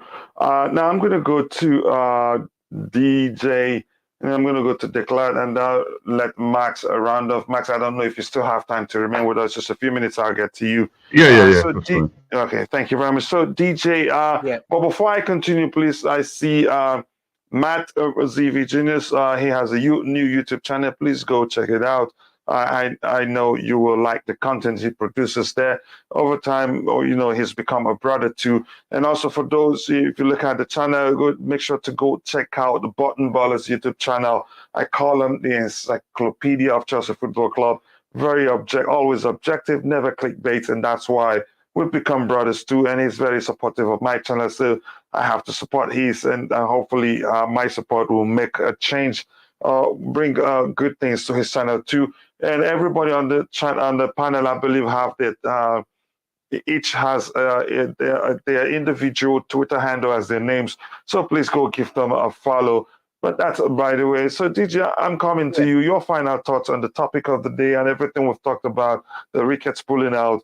And again, after that, please do speak to the fans, whether it's advice or whatever you want to say to them. Yeah, listen, everything. I think everything that everyone said on here is 100% right. I mean, we're all happy. I think that the Ricketts are no longer in contention for us anymore. They've pulled out. I for one, I know Max did say, which is true, because I got at one point I was worried that we were going to get them, because the way things were being set out there. But I'm glad they're not going to be our owners anymore. I'm glad they're not even going to be in the talking anymore of us of owning our football club. So for me, that's one good thing that's out. In terms of how everything's gone with us, look, from where we've gone since Roman was sanctioned, and how the club have coped with everything, still being in competitions, still being where we are at this moment in time. I don't think for the life of me any other football club would be able to put up with any of this, regardless of it. The pressure was on our players played where they could until the international break, where we lost a couple of games. Everyone thought the wheels were coming off. Chelsea are finished. Chelsea are done out here. Not the case at all. If you've been supporting a club as long as we've all have been on this club, and I know, especially I say this to all of us, but obviously Max and Bobby would know this more. If you've been supporting a club long enough to realise, that we've gone through these times many years and years being a Chelsea fan. You go through this stuff. And, obviously things have been better, obviously, when Roman bought us. But in terms of where we are now and what's happened to us now, and for us to still be in third spot, to still be playing in, well, obviously apart from the Champions League now, but to be in the competitions that we were in and being world champions on top of that, and we still got a trophy to play for. Let's not kid ourselves here. Crystal Palace on Sunday for me is going to be an important factor, an important match. I really hope all the fans that are actually going down to that game tomorrow are all going to really stick behind the team and the players and really cheer them on to win this game for us to go for another final, which I think we got a good chance of winning, because I've heard Liverpool fans and I've heard Manchester City fans, none of them want to meet Chelsea on a cup final, in a cup in general, because they know what we can just do to a team. We showed that against Real Madrid on on Tuesday. So look, for me, we've got to just now, let these new owners come in, whoever they're going to be. We've got to stick by our players, stick by our manager. Hopefully they'll do the same thing. They'll sort out the issues that need to be sorted out. And I said it already, obviously Thomas Tuchel's contract for me needs to be renewed. It needs to be, he needs to get a brand new, for me, a long-term contract. The same with Rudiger. They're the two main people I'm saying, because obviously they're the glue for me that keeps this team together because of the way they are. And look, it's just a matter of us just going and just showing for another, this season, and it's not a lost season for us all, So all the fans that are listening, just stick by, just stick by, as I know you all do. Obviously trust in your manager, trust in your players, and I really think we can win the FA Cup. If we beat Palace on Sunday, I think we can go all the way, and we'll still finish third spot. Get our new owners in. We start again with sorting out things that need to be sorted out at the football club, buy the players that need to be brought in, and then we go again next season as normal. But they're the main factors for me, and I'm confident now. I've always been confident in terms of us as a team, because I've never ever doubted us, and I always believe that we will always be in a final or two because of the players that we have and the manager we've got. So look, it's what it, we will get there, and I'm sure, we'll hopefully go all the way again next season. Yeah, thank you very much. And again, we still have a chance to win a trophy. And one of the biggest thing I've learned from you, Stav, Nick Blue, and I think from Bobby also has made that comment, that we've been through even a much worse situation before, and we emerged even stronger. And I think this is no different. I think we'll emerge even stronger and even better in the sense that given the vetting process, I don't think this is not me disrespect. This is not me disrespecting Roman Abramovich. I think we'll get a group, a consortium this time. So, which means there's no time in the future somebody being sanctioned will affect us in any way. So again, we'll emerge even stronger and a better club at that. Declan, I'm going to come to you right now before I go to Max to help us round things off. Declan, tell us how you feel about the news. I know you know the news I'm referring to, and then your final thoughts on everything we've talked about today, if you've been listening. And then I'd like you to address the Chelsea fans. Hi everyone, and it's a very good Friday, a very good Friday. Indeed. Yeah. I'm glad those guys are out, because they shouldn't have even been in it.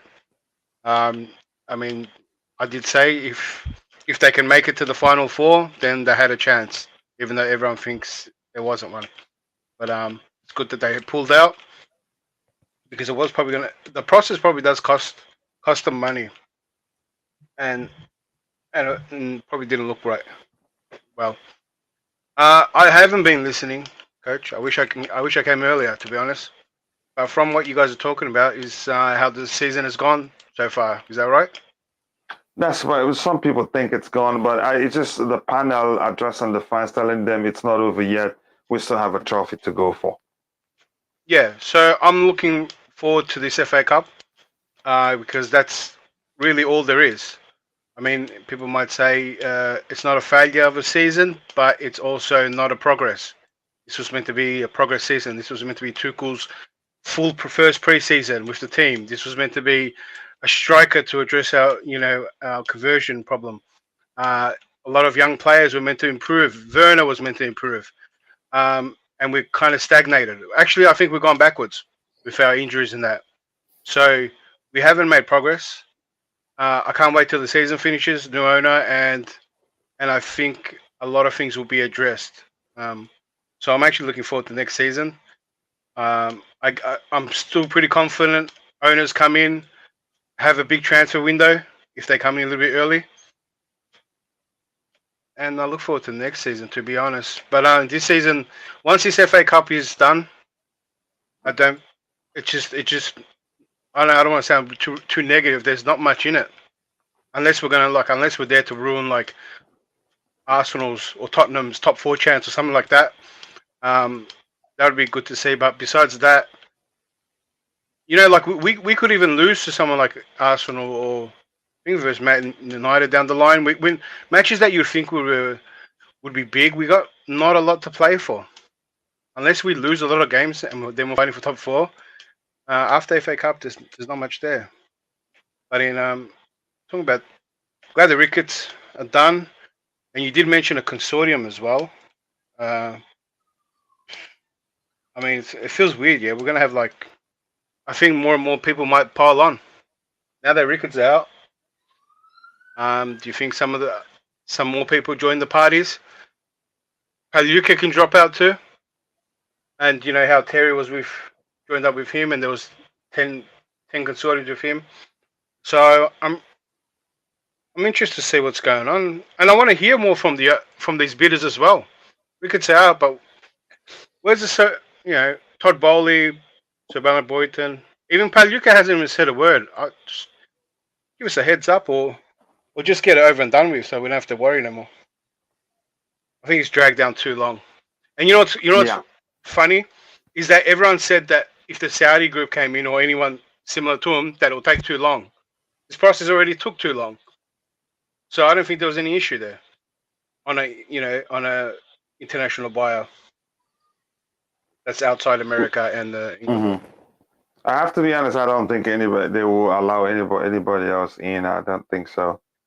No, I mean from the start. You remember when everyone was saying this process had to be quick, and so we couldn't have no one slow it down. So the Saudi group didn't have a chance. That's what people were saying early on when it was very open. But this process has gone on for too long. So contradicts what everyone was saying beforehand about the Saudi group. Yeah, thank you very much. I appreciate you finding time to join. I know you work during this period, but it's always it's Good Friday. Sorry, I was out. Yeah. Okay. Yeah. Thank you very much. No worries. Coming to you, Max. So your final thoughts to help us round off the show and everything we've talked about, and I'd like you to please take a minute or two to speak to the Chelsea fans regarding everything as they are right now. Yeah, so thanks again for having me on, and big up to the rest of the panelists. More thanks to you, I have to be honest. Yeah. But yeah, it's been insightful. I missed the beginning of the program, but yeah, we've had a good season. But first of all, let's say that it's been so near yet so far. But people have to remember we've still got a trophy that we've never ever won before. So we under Roman, which was good. It's great that now that he's leaving, that he's completed everything. He's got the full house now, hasn't he, with the World Club Cup. So every possible trophy out there, we've won. We won the Super Cup, so we've got two cups under our belt already this season. And with a little bit of luck, we'd have had 3 with the League Cup, and we all know how that went on. So I don't want to go on with that. And even in the Champions League, better refereeing decisions, we could have been in the semi-final. We've missed that. The fact that we didn't make the semi-final now of the Champions League is for all the possible games that anyone can ever play in a football season. We've only missed out. If we 3 so far, the two semi-finals and the final of the Champions League. So if we make the final of the FA Cup, there'll be only 3 games that we haven't played all season, and I think that's probably going to be the most a club has ever played, the most games that a club has ever played in the Premier League history. So people have got to remember that as well. So we've had a heavy schedule, and we've had injuries. We were 4 points behind.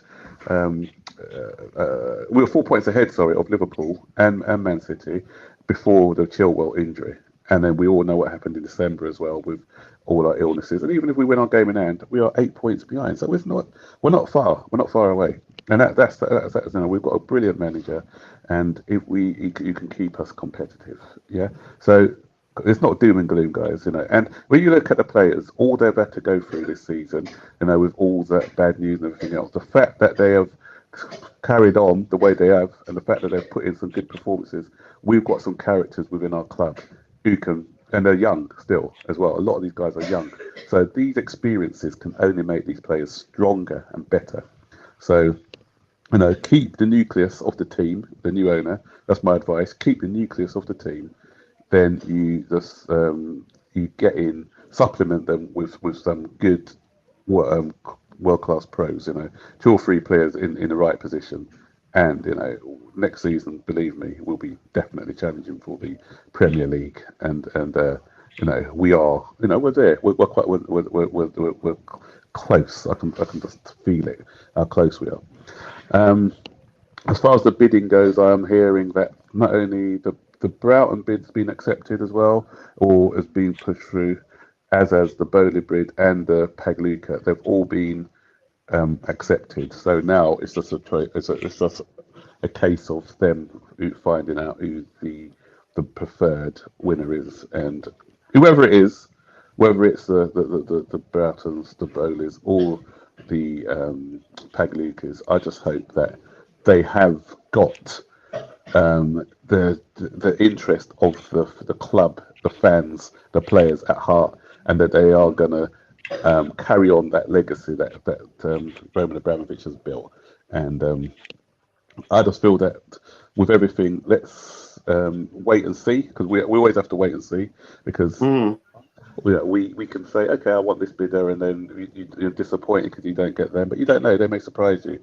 I'm one of these people who just said, look, you know, if they start to mess up, then we can start shouting about it, because if we start to have high blood pressure and whatever, then you know, it's not good for you. So let's just wait and see, because you know, the new owners hopefully are going to be the best owners for Chelsea Football Club.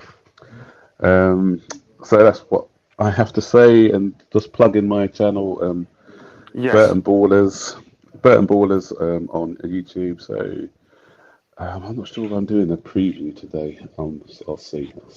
But we usually just do match previews, and when my previews are slightly different, because I usually sort of talk about historic things, what's happened in the past, and you know, just to give it a bit different flavour from some of the other ones which are out there. So if anyone, you know, the old school people could resonate with what I'm talking about, and those who are younger, who need to know a little bit more about the club, then it's good for you to just listen to it, because you may learn something new. The FA Cup against Palace, that's a big one, especially for me, because I'm in the Palace neighbourhood. So you know, I can't have Palace winning. I've got and across the road I've got a Palace supporter, 2 doors down Palace supporter. So yeah, this is a big one for me. So we need to make sure that we win it, get the job done. And as DJ said as well, you know, when we've been in finals this season, Liverpool were, you know, we should have arguably we should have beaten Liverpool. I thought we were the better team over the 90 minutes.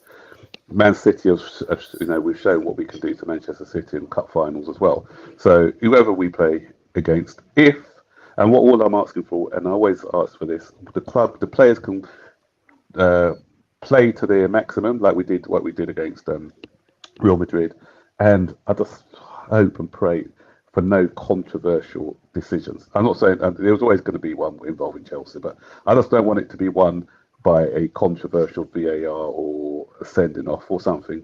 Yeah, I just want it to be one fair and square, where whoever wins it's got to be fair and square. Yeah, even with us, I don't want us to be favoured with a decision, because you know what's going to happen. Rather than talking about the match, they're going to say, "Oh yeah, you only won it because of this or one of that." I want to win it on the pitch.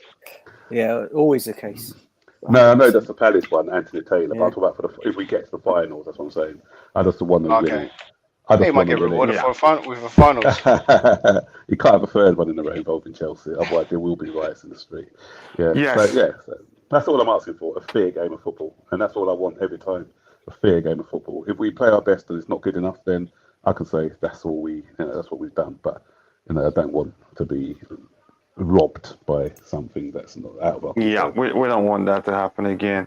And again, thank you very much, Max, for finding time to be on the panel. And if you're watching, if you haven't, be sure to go check out Burton Ballerz YouTube channel, great content, always objective, never clickbaits, and that's why we're brothers. Now, and follow every other person on the panel. You can see their Twitter handles. Please do follow them. And I want to say thank you to DJ, LSG, Declared, and Bobby, who just left the panel, and also Max himself for finding time to be part of the panel. And to everybody in the chat, you guys provide great value. I want to say thank you to Phantom, thank you to Gabriel, Tobago, Steve Chelsea, Jones Viola, Queen of the House, and every other person, True Blue, that participated. I can't thank you guys enough. With that, I say, see you guys tomorrow for another Blue Morning Show. God bless us all, and bye. Peace, everyone. Up the chest. Okay.